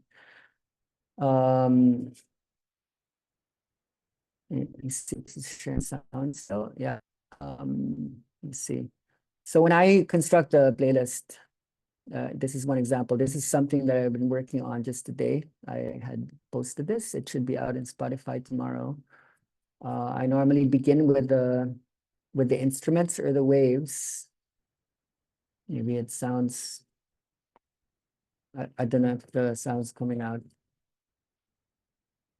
So that's how I start out. But then I would move over to Logic Pro. No sound is coming out by. Oh, okay. So I'm gonna give that up then. You can just do that another time. Or wait, maybe the sound here. No, I just lost that. So maybe never mind. I wanted to at least make this practical, but maybe there's already so much information here. Okay, so for me, this is the violet. I would love to take the concept of metaphor and the system of borrowing the principles of one thing and lending that to another as we explore how the inner dance techniques work as they do. This for me is quite important. I don't want to skip over these during the trainings because this will help you to read the nature of the truth in the movements of the body. Like how I would like to integrate all of this that I've shared is when the body is moving, or maybe it's not moving, but you can feel the inner movements. But when the body is moving as it does, that's where the assimilation is taking place. Inner dance, outer dance, daily movements. It could be like a child crawling to the crib or to the television or the toy. It could be you hugging someone, like reaching out for food. But there is something about the primordial movements that are happening in the inner dance where we're not thinking through subordinate categories. We're thinking through the superordinate because we are learning to establish like new connections. We will eventually study like spatial primitives, like what is the basic dimension of thought. It needs to look at the building blocks of thoughts themselves. And when you look at the brain of a baby, the baby thinks through up, down, less, more, big, small, in, out. Later on, there would be conceptual blends that would establish the nature of, okay, this is a container. A container has like a boundary, an inside and an outside. And then we would start to build foundations, metaphorically, that the body is also a container, that the body contains things inside and outside, so that when I need to heal myself, I would throw things out that's inside, and then that goes outside. There's metaphorization happening there. So when it really does mean a lot when you start thinking like a baby and moving like a baby. And then when you treat your body like a container, for example. Now, there are tons of other really interesting metaphors to look at later on that would help you to understand what it means when the body is unblocking itself, that the body is reaching for its goals. You can see how I'm careful not to say like your mind is trying to do this when your body is the one that's trying to do it. When the body is trying to, it's the one thinking for you, not trying. The body doesn't attempt. When it's the body thinking, it's reaching for these superordinate categories. So the categories don't run away. They don't actually disappear. It's just that you go higher into the pyramidization. You're reaching for the peak, the unitive point that holds all the other points underneath it. And later on, when you do make decisions out of that space, a lot of our judgments will kind of go away. This is what post-structuralism gives. I think I need to at least close that point because I don't know if there's another opportunity to speak that.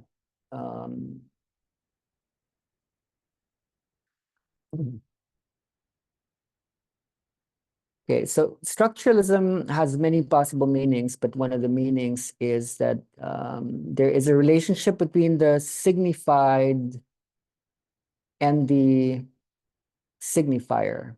So you have, let's say, the sound or the image, which is, this is an image in a way that it's, these are sound signs, like letters, but it also comprises like a sound image. And then you have the concept or the reality of the tree. Let's say you don't call that the tree, the thing outside that is the essence of the tree.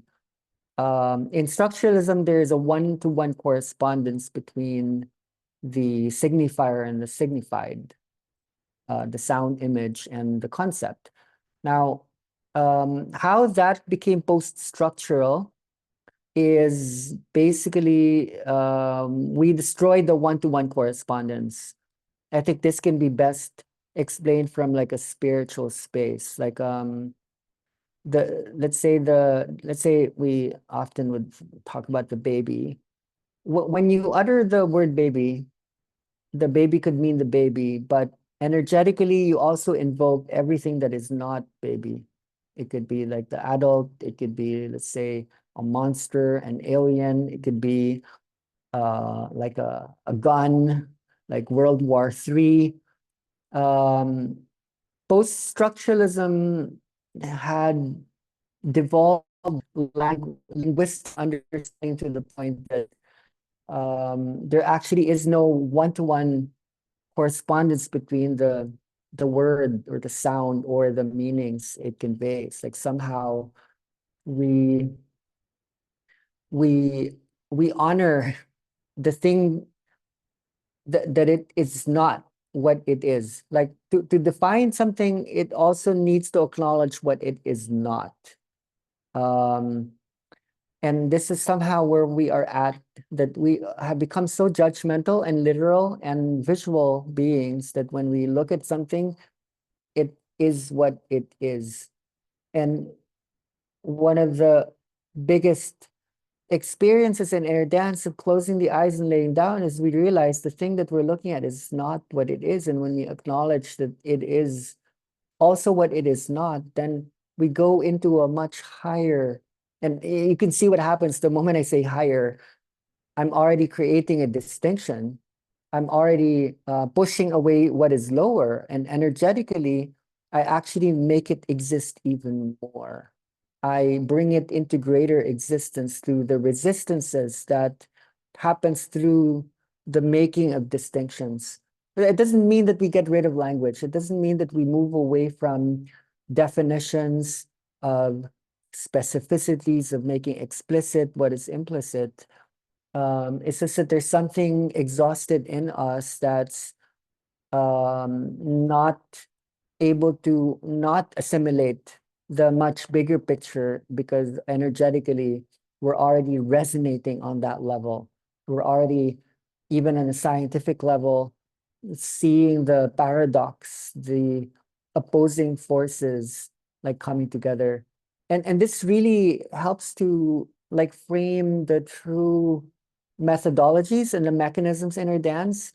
The main techniques that we have, especially in music, is to allow contrasts to play off against each other. It's to establish this rule of contrast where opposites, exposing people to oppositions then would easily or create the possibility at least that people would enter the unitive state or the state of oneness, because we are not just the one thing, we are also the other thing. So the more you dare, the more you have the audacity or the gall to to to allow people to look at what they're not. One of the most beautiful statements that defines metaphor is by James Geary, and he said, "I is an other." It's like I is not I am, but I is an other. I think this is the new mind, and it's not just like the simple way of looking at it. Like all the concepts bleeding into each other, there is a process of substitution. It's still kind of metaphorical in that way, where God is substituted God is in, let's say, in its true essence, a substitute as all the other concepts that's just becoming more and more subordinate, and then subordinate. So to enter into a true superordination, we also need to become God and goddess. Like that needs to become the new paradigm. But for that to become the new paradigm, it can't be conceptual. It can't be something that we're thinking about. The transformation needs to happen like in the body itself. There has to be like a ritual. There needs to be a transition point. And if I could think about the transition point, if I was to design that, and if I were God and if I were the goddess, I would come up with something like inner dance. Because like I showed you the McGurk effect just to help you to understand what sound and image assimilating does. So when you do work with sound, principally, the images do appear later on, but the sound is a lot more superordinate than the visual medium, because we're kind of too visual and narcissistic right now anyway. There has to be the system of transformation, and the inner dance is quite carefully designed by what is beyond us to allow the transformation to happen where it needs to happen right now. It needs to go back to the body, which is the author. It's what wrote the book to begin with. The body wrote the book, and then the mind learned to read it. So to rewrite the book, we need to go back to the body. Okay, so I'm gonna shut up already. Thank you for listening. I hope this is useful. It might seem very meta, but this will become super duper useful, especially when we start to go deep into constructing the journey processes, particularly as we study the technologies that can help to hold. Technology for me is the extended body and the extended mind through time and space. Okay, so questions, reflections, and you can feel free to also just check in and not have to have your sharing anything to do with what I've shared. Everything is acceptable in violet. As I understand, some of you have questions as well that you've been holding and ruminating. We can spend some of the rest of our time together in looking at those. So, okay, Antonia, you're raising your hand. Let's start with you. Thank you. Merci. Hello, everybody. Thank you, Pi. It was really good to re-listen everything about this body-mind connection, also from a new perspective. And something came around this because from what I noticed in the evolution of inner dance, I have a feeling that we started with something really embedded in the body, with the touch, with the music, which moves the body also more in the instrument that we use, a lot of drums also. And now there's really an evolution in both the fact that people are moving less. Also with the touch, we had a training in France last week, and there were like so many questions in the room about people not feeling being touched. And this was like this whole question about different touch for different persons. So it's like there's a dialogue going on between space being embodied and also the new dimensions of the music, which are somehow more spacey, but not in physical way. So I would be happy to, if you have some reflections or some feedback, that it's Totally. something which is really going on in yeah. Totally. And I'm happy you're the one sharing, Antonia, and that Cara is following, because empiricism began in the French philosophy, and deconstruction also, brought the full circle in the French mind. So the French inner dance for me is going to reveal like so much. We will see it in the French bodies. I think there's something Cartesian and categorical and violent in what you're speaking, because people getting attached to the touch are still in the self-validation stage where they're still ontologizing themselves as a being. So because of these, childhood experiences of neglect, of not being seen, there are these possible attachments that could take place in cultures or persona that would because they're still looking to be validated. Like I want to exist, I want to be seen, I want to be heard. And the more space related elements where people start to explore their own structure, there's something about emotions here where when people are still in the I'm not against emotion. There's just something about subjective emotions that's still in the self-validation stage that's not able to explore the objectivity that's more structural in nature.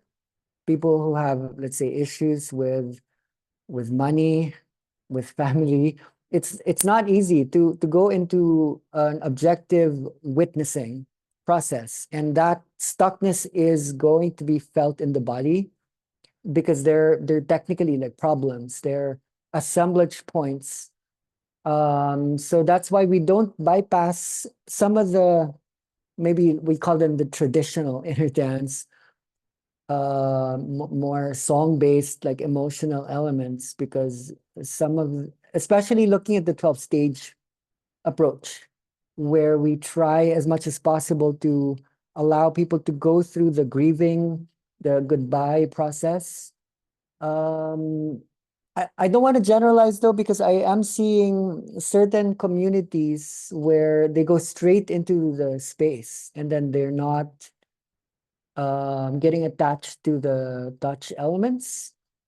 So that could be because of some of the ways we initially also introduced, because the ones who received like a lot of the there's so much care, there's so much attention every time they come to a process, then they can get that. Moving from that to another space is very special, very deep, very complex element. But I am glad that when it does come up, it does, because it helps us to see something in the human. And I think being able to talk about this on this level helps us a lot, because then we can really speak to it. Because if it's coming up, it means it's there, and we don't want to bypass that because it's there, like people are literally like children often, and it takes a lot of work to become that vulnerable. It like a child isn't really like a stupid small human. It's like something so huge. Um, so for me, I don't have an answer. Do we validate people? Because sometimes when we do validate people, there's like an attachment, because the true validation needs to become like coming from you. No one's going to validate you. Only you would validate you would be the insight statement there. So how would we do it in a way that allows people to become their own mother and father? Because we're becoming the surrogate moms and dads, it's like, oh, wow, that's like a powerful teacher. I'm going to become a student and this and that. But what we really want to do is to give people their power back. So the energy process is very, very powerful. It's very complex, where the Oedipus project is one way of looking at it. It's also transference. Every time it seems like someone is more powerful, there's a lot of people who would rather give their power away. We just need more and more meta conscious ways of doing this. So I think Violet is really still it. A lot of people would have a hard time moving into the epistemological when they haven't dealt with the ontological. And the ontological would be also the heart. It's like I love myself. That's self-love, self-being, self-knowing, self-esteem, creating, self-birthing, and self-sustaining. I can see that if some people haven't really gone so deep to embrace themselves, then the movement into knowing themselves isn't really happening. So in philosophy, there's always this big question about the relationship between ontology and epistemology. And I think we're there. Like with the trainings that we're doing, there are differentiations between people who have already ontologized something. To ontologize is to value. Let's say, okay, I can see that that exists, and I can see that's valuable. I'm going to invest in it. If they don't really, if they haven't really ontologized something very well, they're not really investing in getting to know about it yet. So then when you accept in a training someone who still might be in a heart space and hasn't really moved from that to the mind space, then you'll have a mix, right? I think the challenge is we want to be able to hold body, mind, and heart together. That's not always going to be easy because time is limited and a lot of people are coming from all these different places. So I think we partly need to be cold, but we also need to be so loving instantaneously that people feel like I belong, I'm not being judged, I can be whoever I want to be. But I think when we're too mothering, we become smothering. You know what that is. It's like the difference between the human mother and the divine mother. There's like a fine line. And in the energy I process, because yeah, go ahead. Sorry, I'm speaking I too much. understand the part about validations and emotions, but there's also something I remember in the really old inner dance. There was something about really weird movements, like movements that you have never seen anywhere, that you don't see on social media, of course, and really, really weird and very long. And this is it's really when you say something that when it becomes a body and space, and the body doesn't think, it just does. I had a lot of memories of this. Yeah, And this is something that is evolving. So yeah. it was more about this Mm, wisdom of the body, how it's mm. more than the validation, which is Yeah, another thing. yeah, which is another thing. I think there's still some connections there because when I was looking at those super wild, loud, like the whole room is just making this one big loud sound that's usually emotional. People were becoming the collective field. They were learning to think as a group, and then there wasn't any separation anymore. I think where things evolved is we learned to hold the boundary a lot better. The boundary around certain concepts, like the personal boundaries, became stricter and stricter.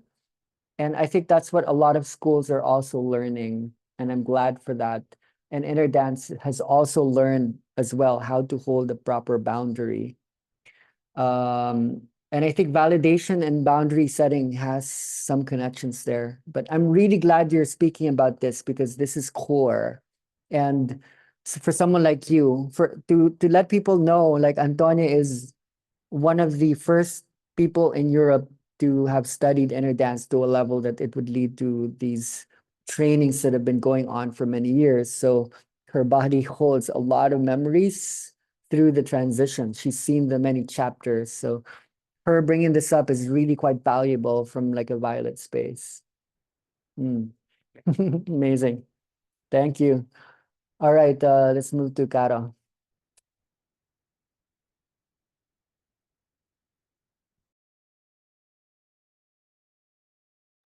Sorry, it was my husband like doing like the background stuff. Stop, come on. Babe. So sorry. Yeah, I'm Caro, and thank you for everything that you shared. Like, I'm gonna try to also share about what I sent you like on your WhatsApp last time, Pi, because it was about the summer, and for me it's also really violet, and it was really intense in the intense happy in the way that I'm seeing the deconstruction so externally that I've been like journeying like through the holographic universe. This month of August was really holographic and reflective for me to embody that really the outside world is just a reflection of the inside world. So I'm like in the transition and a transplantation. I would say Julio say that after I've been sharing you know, our conversation about moving from Europe to Thailand, because I'm about to move from Europe to Thailand. So you brought the metaphor about the plant, a live plant that is going to another storage. So Julio sent me this message. He used the word transplantation, which I really love also, because it's a trans, it's a transformation, it's a transition. Also, it does everything at the same time. So it's like being alive in all this movement that is happening. And curiously, this afternoon, I had an encounter with Yori, that is from Belgium, but is living in Spain like since 16 years. So he was really enthusiastic about meeting me, and we spent like hours like talking. Was really cool, and we've been through all kind of what you were sharing today. So it's really synchronic as always. And we were talking about this need of touching people, and people need to be validated. It's a mirror, it's a big mirror. It's really funny, and it's really nice to hear, and the echo in many conversations somehow. And yeah, we were reflecting on all of this process, and naturally I was like explaining him like my experience and my way into inner dance, what happened to me, which I'm starting to be able to explain like after 4 years now, being in the space, being so many time in the black wholeness, and in the void, into really the black hole, because I was really visiting many black hole. And I just now understand, after being like in a really dark space for 1.5 years, after this moment of decomposition, really dying every day, like it was more and more and more. But I did understood that how long do you allow yourself to be in that space? So it took me like some time to do it like organically, and to find this healing, self-healing that is coming from inside. And I'm really grateful for this community, and for you, Pai, because I remember we had some chats also. I was like really losing everything, like inside everything was falling apart, and you were like, yeah, keep trusting, keep trusting, but you were not giving me the answer. You know, you were not giving me the way to do that. And this it's really something that I cherish, and that we find into the deep trust also into yourself, and also the community and the people that are with you in it. And if you talk with different participants or facilitator, you will find like some stories like this, but it's coming really from within. And this week, like I have a new student that is signing for a new intensive, like a Spanish course that I'm doing at the end of September. And she brought this theme. Like, she was lost, because she was like, I'm exposed to so many things on social media, so many truths. I don't know. I feel super anxious right now, because I don't know what is true, what is the truth, because we are exposed to so many different sources. And I've seen it also in social media, like to talk to the algorithm that is a being. Like, people are like creating strategies also to hack kind of the attention of people. And so this is based on guilt and shame and the lack also. So she was coming from that, and I was just telling her, like, she was, are we already starting the course? I'm like, yes, it's okay, but you will find your own answer like deep inside you. So right now I'm feeling like really, I know that it's just the beginning, and I will go traveling through other waves. This I know, because it's a never-ending story, kind of. But I'm really feeling much more comfortable to hold people and to hold space for people, for myself, after what I've been through also in this dark space and dark night of the soul. I wanted to die. I remember saying to Bart, my partner, my husband, I was like, don't be afraid, but I'm gonna say it out loud. And now I'm okay to say it out loud actually, because I was like, it's not that I really commit, I don't want to kill myself or commit suicide, but I feel so much suffering and inside. It's so hard to hold on to the pain that I want just to disappear. I just want it to disappear. And from this soil that you're decomposing, it's really an organic and an organic being. It's about being and becoming also. The becoming is really important. The growth is really important. And now I'm seeing so much connection. I'm seeing so many things that I know that I need to contain myself because I was too much in the space.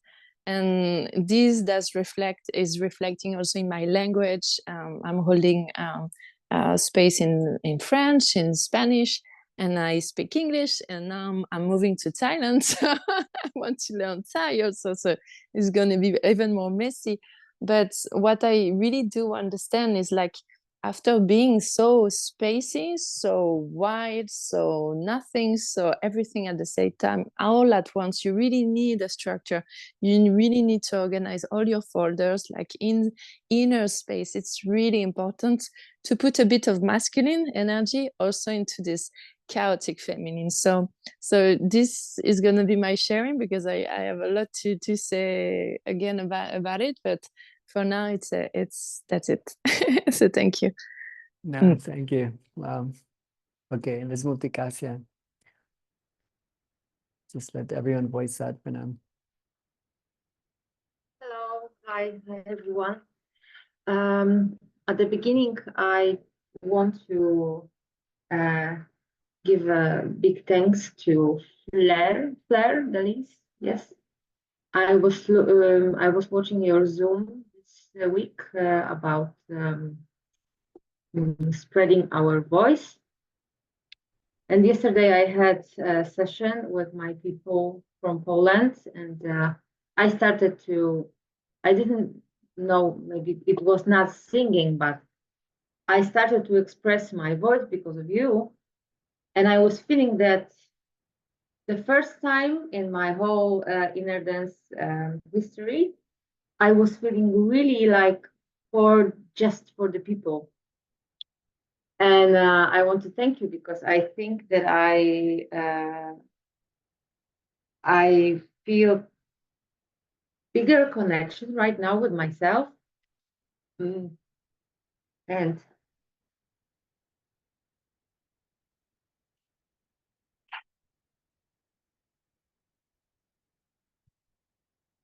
no, sorry, I think that through my voice something came out, and I was first time in my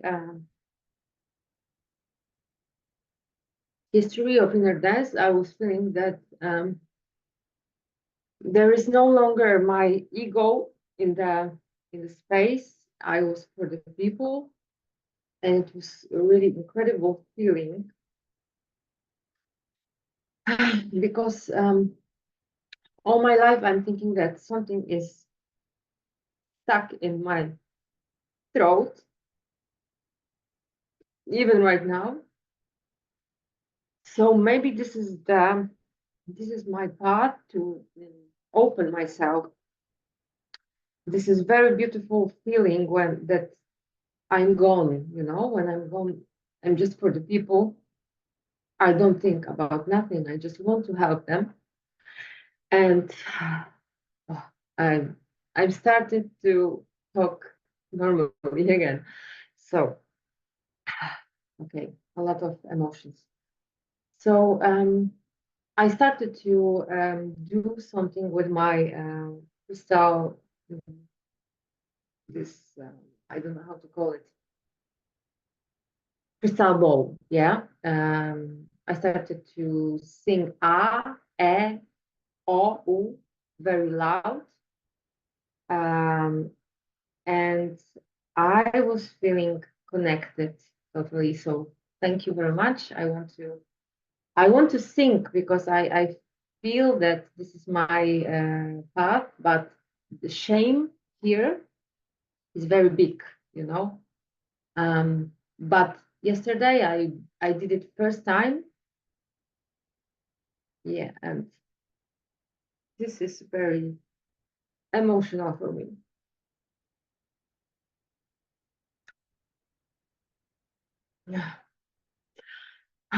Okay, I think I'm going. I'm coming back.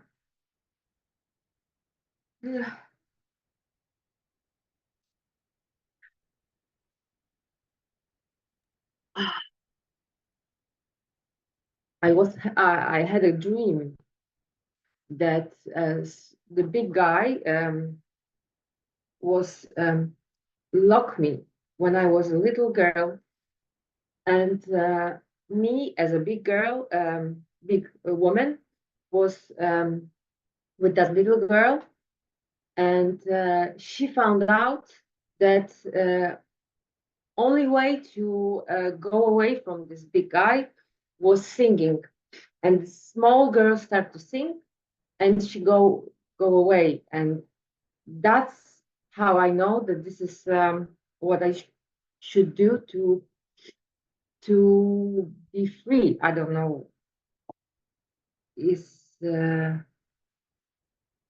is it true? But I feel that maybe this is true. So the inner dance is showing me that I can help somehow through my voice with for people.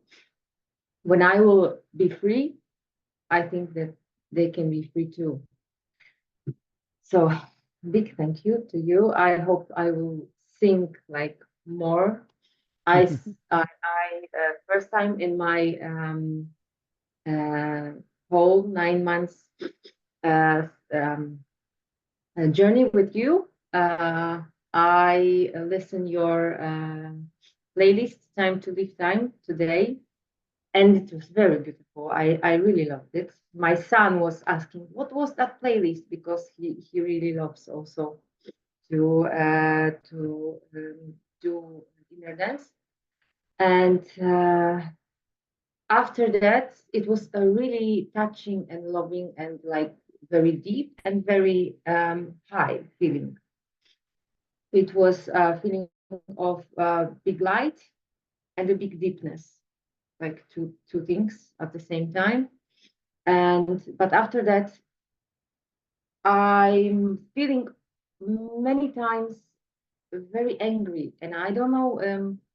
After inner dance, I feel very angry, and after that, I'm crying, but not in inner dance. After the session, and I'm thinking maybe I'm doing too much of inner dance. Is it possible?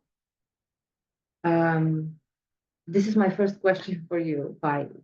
Maybe I do too much sometimes, because every time when some things go wrong in my life, I'm going strictly to inner dance. And maybe I'm doing too much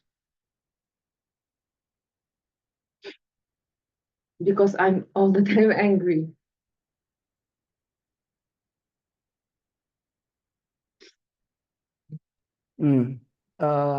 Anger is not something we need to always ascribe as a negative. As an emotion, anger helps to set a boundary. Usually, that's an emotion that comes up in someone who has a history, who had a hard time saying no and to create a boundary. Someone who absorbs a lot from the outside without being able to say no. So the anger, if it's going to be healthily expressed, actually helps you to um, find your own power and to create your own space. I want to thank you for speaking as a child and also as the mother to the child at the same time, because you were speaking about the situation of holding space for others and allowing the voice to come through. Yet at the same time, that which was singing is also that which needed to hear. And there's something so authentic about so everything we've spoken about, and then that Antonia brought up and was also spoken through Caro, you're embodying it. You're speaking so purely from what we had spoken, and that's really in this perfect synchronic moment where we can hear, and the emotion that you're speaking is channeling, meaning you're feeling us, we're speaking through you at the same time. So I think and I'm sure you're speaking about Flor, who spoke the power of the voice, and this is really her main message. We can hear from her later. There's something powerful, and this has always come up through the history of this work, where the voice comes through, and that which is speaking through vibration is also what is listening. It's like the one that needs to hear it is the one that's speaking it, and then there's like a full circle.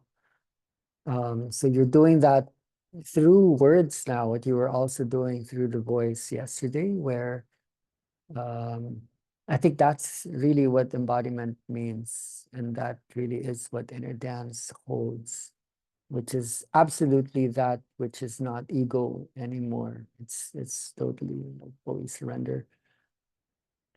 So thank you. Wow, I think something is happening. Something's finally like cracking, because you like to ask a lot of questions. You're motivated, you're strong, but there's another strength that comes through this momentary weakness. That's another strength. So be proud of the anger, because this is bent up. It's not just information. It's a lot of messages that wanted to speak, but it didn't have the opportunity to be heard. So I'm glad you're feeling the anger after the inner dance, because this is quite old and it got trapped in the body, and now it's in the beginning it will show up as anger, and then when it truly learns to express itself clearly, and that kind of expression normally happens in a trusting environment where you feel safe. And for that to come about, you are creating that safe and trusting environment for others, so that what you give to the other, you give back to yourself. I think it's perfect.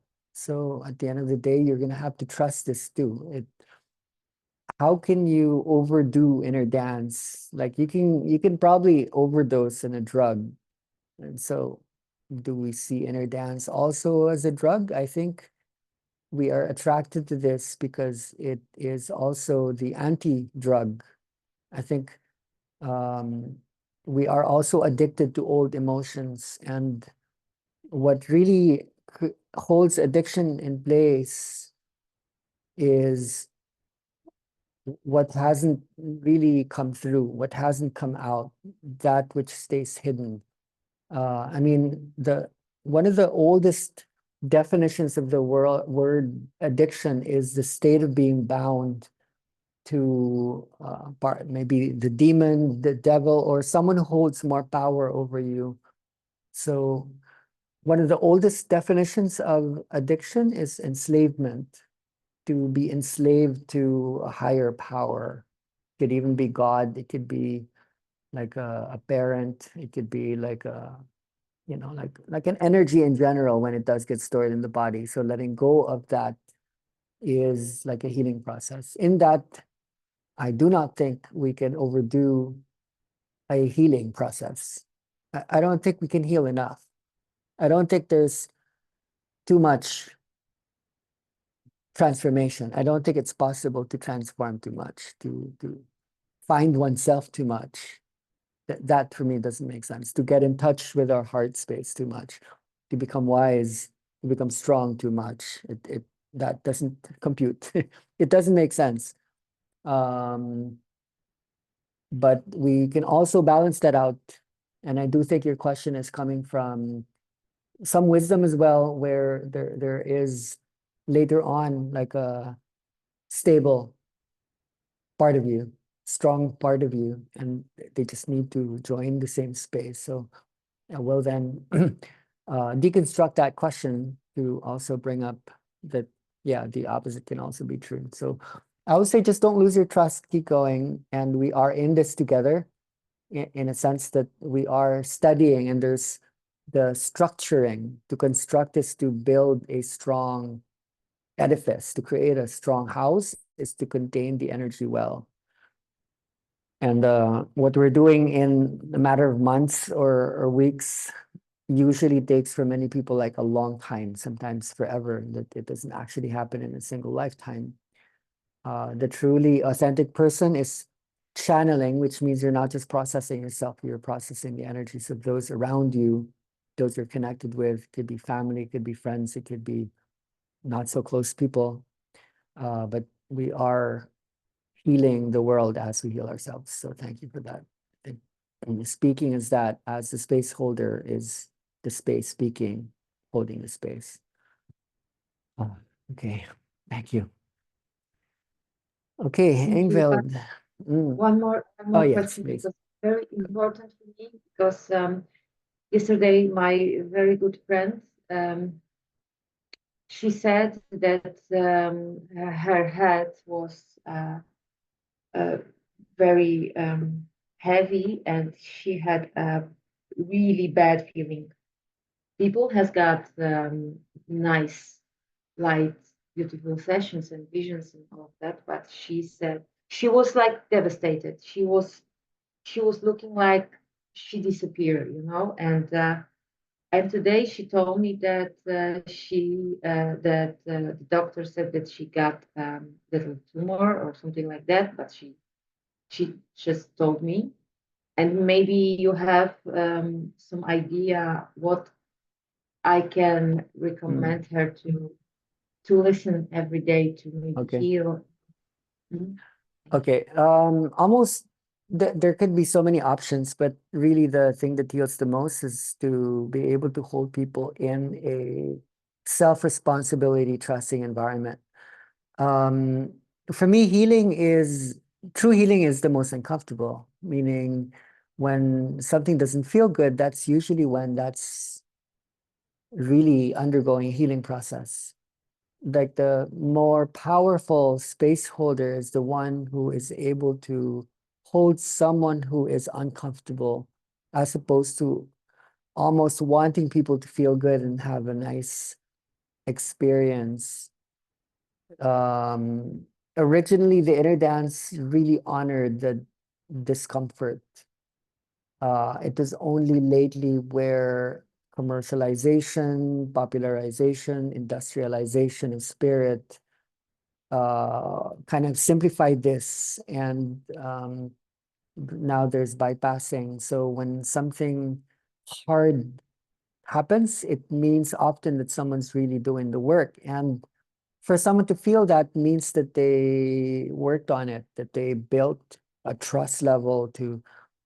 But for someone like you who's helping to hold sacred ground for her, it means that you need to hold both spaces, Poland, land of polarities, the land of poles. You need to be able to hold darkness and light at the same time.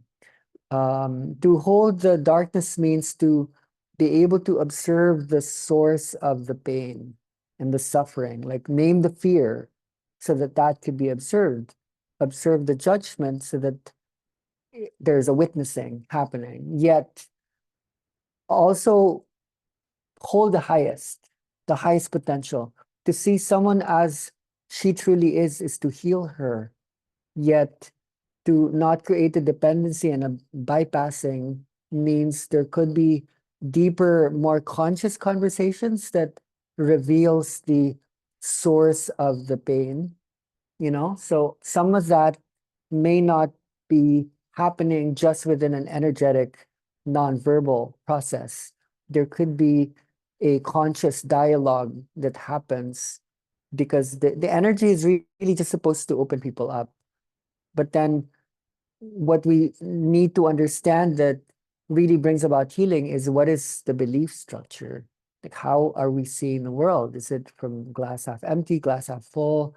Is it from lack, scarcity? Like, I don't have any power. I can't, my body is not wise. It doesn't have the power to heal itself. I don't already have everything that I need inside me. I need to depend on the external world. I'm poor, I'm weak, I'm stagnant. What are the stories that are being told? That is what the mandala hopes to bring, to build the masculine to the feminine would be to make explicit what's implicit. So I think we need to spend more time with people outside of the yoga mat and outside of the sound and the so-called spiritual space. We need to just have a living room there where we're unraveling what open, there's a difference between what opens, what is curious can lead to an opening, and then an opening can lead to readiness. And that's why we're there. We're there to facilitate.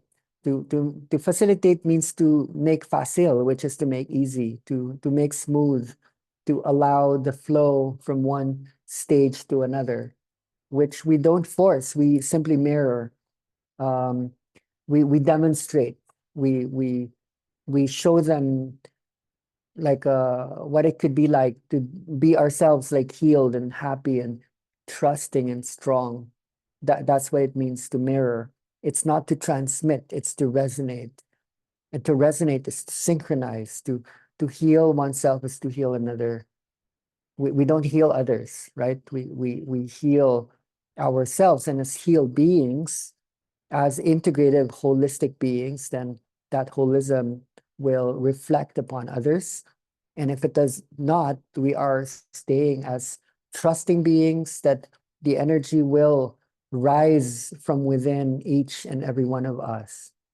So don't go into, let's say, a people pleasing, like to be in shame still, and we're all in that, is to come from smallness, and I'm not a good person, and I'm not doing the right thing, and I'm bad, or to be healed of shame is to first and foremost be someone of worth, like I'm valuable. I am able to stand here as a living manifestation of who we all are, so that everyone can resonate and vibrate that from inside themselves.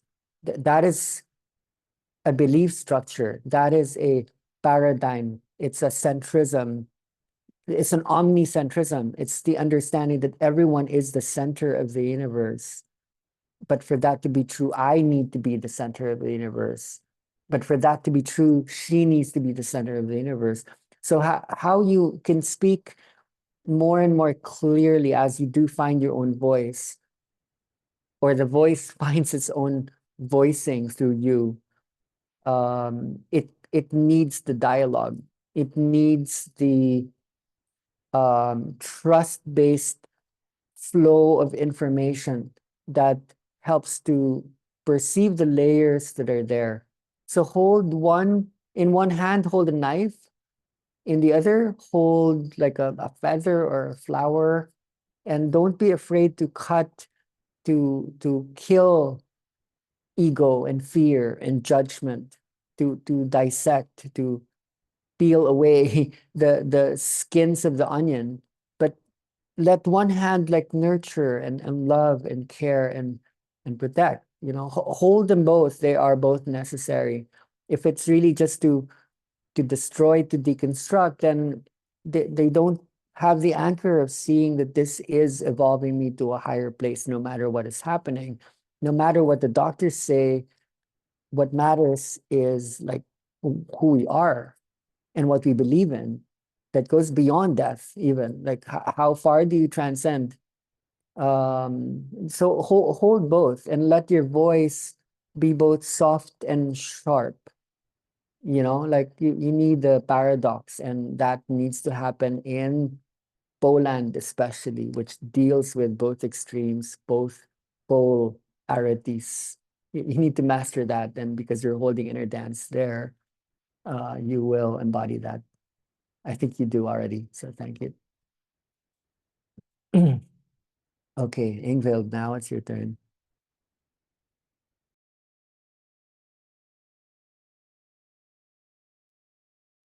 Hi. Can you hear me? Can I hear well? Yes. So, hi, I'm Ingrid from the Netherlands. Bit of a new, I came in a little later with the former CAP people. I haven't been much in these schools. I've been holding a lot of space over the past 2.5 years. And then all the changes are going on as they always are. So I really felt like August, I wanted to just not hold space, no retreats, no sessions, no one-on-one sessions, and just pull my energy in. And that's been really clarifying where already before I went on the break, as I hold a lot of space, as a space holder, I hear the stories. I have a lot of sharings and interactions before we go into the session. After the session has been to also teach people to give human language to their experiences and their longings. And then I noticed this pattern of, I think a lot of us recognize like this longing to be that space and to be out of that human container and to feel the freedom and the spectacle and the lights and the visions and the movements and but I felt like there was this in this field of work, as it's constantly evolving, and I've been in the spiritual work for a long time in personal development, like for more than a decade, and I keep seeing this pattern of us wanting to be away from the humans. We don't want the messy emotions, we don't like the pain, we don't like the cruelty of the world, and then we come into spirituality and want to just be there in the light. And somewhere inside of me, because I as a child I grew up with very heavy asthma, so my first memories are like fighting for breath and just feeling locked up in this, like being strangled literally in that body. And then just as a like 4-year-old child, I would pray like, please give me my superpowers, please let me have magic, which was probably something that eventually after being 40 I came into this work. But somehow this summer, somewhere around my birthday, 11th of July, something started to click where I realized that this human body that we are, this human materialization of consciousness that we are, is so freaking fucking amazingly unique.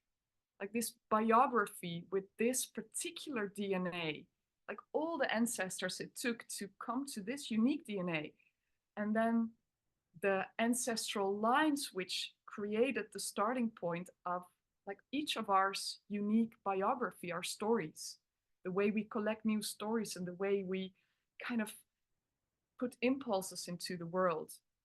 And that we have this amazing body where we have this super lonely, I think it's the loneliest perspective in the universe to be a human being. There is no such disconnected plants, animals, nothing is as disconnected as, not even rocks are as lonely as we can be in our most human basic state. But we can also kind of go up the thermometer, right? Up the chakra system, up the spine, and then we're in this connection. And I just started to realize we're a peak hole. We're like a compression somewhere in this whole conscious field of everything. There was a desire for Ingwill to form and for Pi to form and be this unique, nobody else can be that perspective. And it brought such peace to just know you don't have to be out there or something else or anything beyond, but it's all in this. It's all in this peak hole where you can just tune the radio into whichever connectedness or loneliness. And the more you can choose the loneliness, the more I can lovingly and courageously choose the loneliness, the more amazing it is to see the connectedness. And that's where the addiction is gone, to trying to be out there, because the out there is always here, and there's never been so much here-ness as I felt. And the magical thing is, I gave my first session after my break yesterday evening. First time doing a demo without music. But there was a woman who's been, actually she's more a girl, who's been coming to my sessions for a year. And when I was not holding sessions, she would go to other facilitators of all different brands, but she's a space traveler. She can go up into space. And she came to me yesterday, she said, Ing, I've been doing a lot of sessions with different people, and I found out that a lot of the facilitators out there are addicted to my ability to space travel. And they notice that I can travel, and they keep firing me out there, out there, out there. And I couldn't get back for 2 weeks after the last session I did. That's what she said. And she asked me, can I set an intention to just be in my human during the session? I said, of course you can. I mean, this is your experience. And it completely matched with my experience over the past month. And so she made a rhyme for herself. I tried to translate it in English. It's not completely rhyming. She had a rhyme that whatever that, all of me will stay on my mat. And she kept repeating that to just experience the spaciousness in her body. And afterwards, she was like, oh, this was like the most expansive experience of just containing it all in my body. And it reflected within a lot of people in the sessions who didn't even know this was a theme. And so I felt that there was some significance to share that here, to kind of take an accountability for all of us. Yeah. This is the true magic, right? This here. Wow. WOW. Blown away as usual. Thank you. Yeah, I totally resonate. This feels like the perfect summer insight. Not just any summer, but this particular summer, with just so much happening out there. Um, I just can't describe it. Yeah, I'm not on social media, but I don't need to in order to understand, because even just watching the news, there's something about this particular year, post-COVID, everything's starting to rise up. And when I listen to all of the energetics, it just feels so yellow driven, which is motivated. A lot of motivation in people either would come from the need for wealth creation, power seeking, but a lot of it's actually coming from low self-esteem and lack of self-love. A lot of the most accomplished people in the world don't love themselves and they don't respect themselves.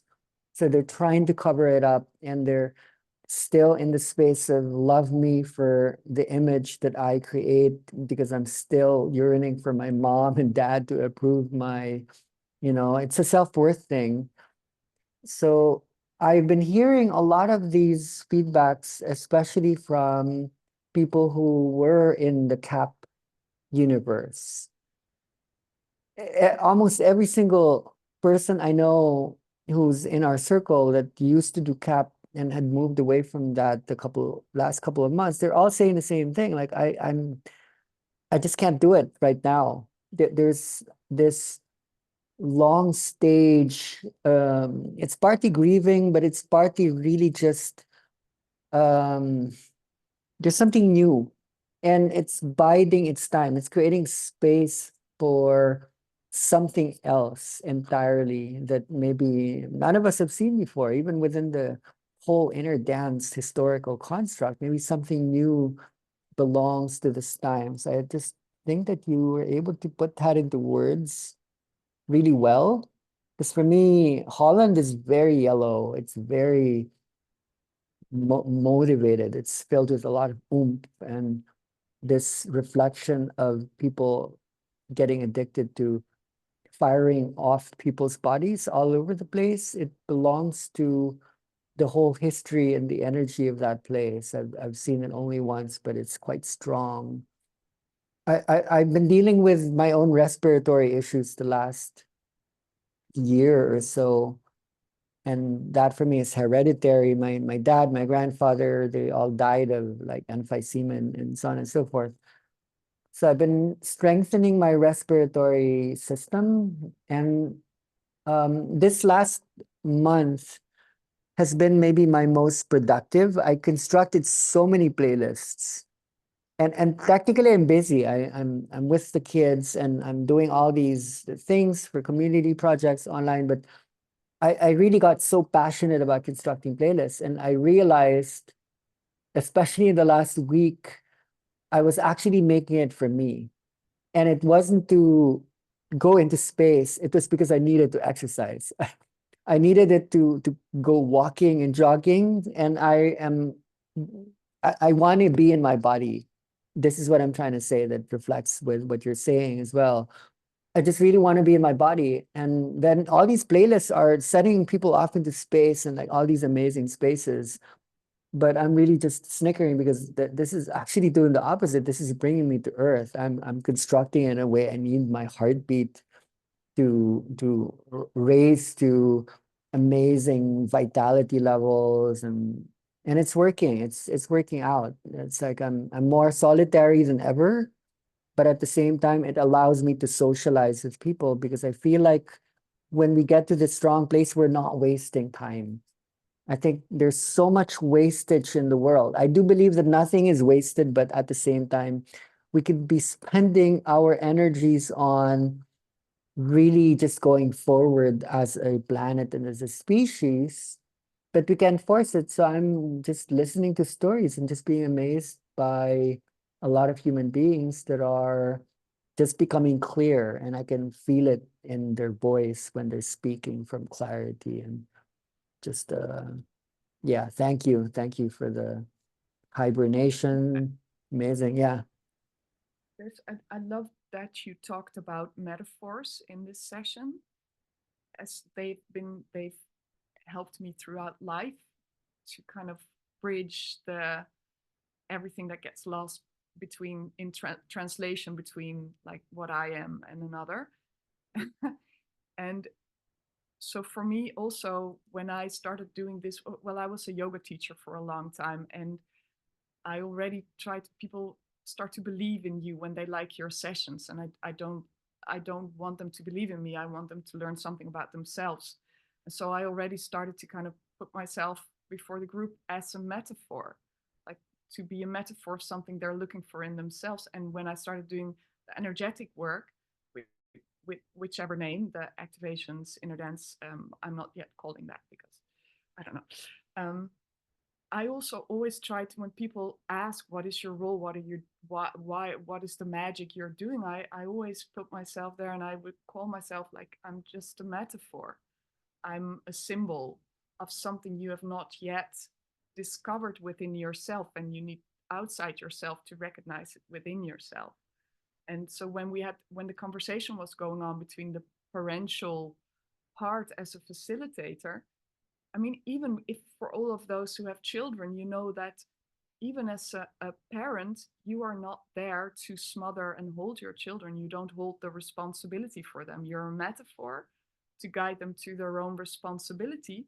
And as soon as they can just tie their own laces or brush their own teeth, you give that to them. That's the gift to them.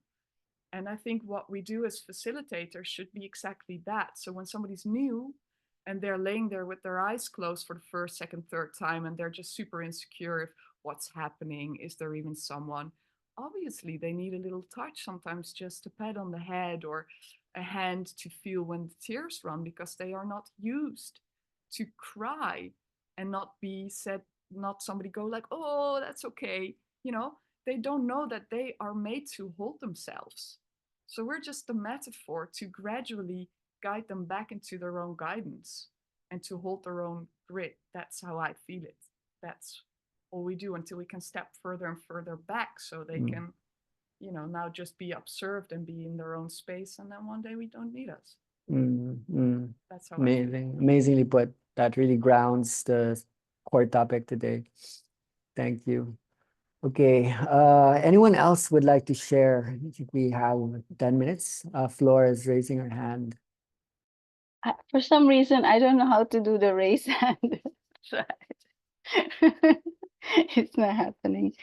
Yeah, I just came back to Philippines yesterday afternoon. So you will be, Oh, wow. Yeah, mean, welcome home. I'll be in Maya soon. Mm. I told my mom today, of course I'm gonna be in Palawan soon. She's like, when? I'm not telling her. Maybe the next days. I'm not sure yet. Um, yeah, so I was in Germany in the Black Forest for the past 3 months. And it was very interesting. We were not able to um, continue the supposed inner dance immersion that we planned, but we did a voice immersion, and which of course a lot of it has the inner dance element in it. I would say now after this call, it's actually an inner dance and the whole of it. And I tend to not recognize it enough, how the process of holding space doesn't end, doesn't begin and doesn't end, and doesn't only happen in the space of being on the floor or laying down or being facilitated with touch or with music. But a lot of it happens when there is someone who can have resonance or can have reflections or can have witnessing. And the voice immersion became a lot about that, like a lot of partner work and facilitation of just witnessing and just listening and without judgment. And the most interesting thing that happened is it's a little bit of my addiction for some reason, that when there's a baby or when there's children around the space, I let them facilitate. So the main facilitators of the inner dance session when we did the inner dance were the two children, the two nieces of Andre.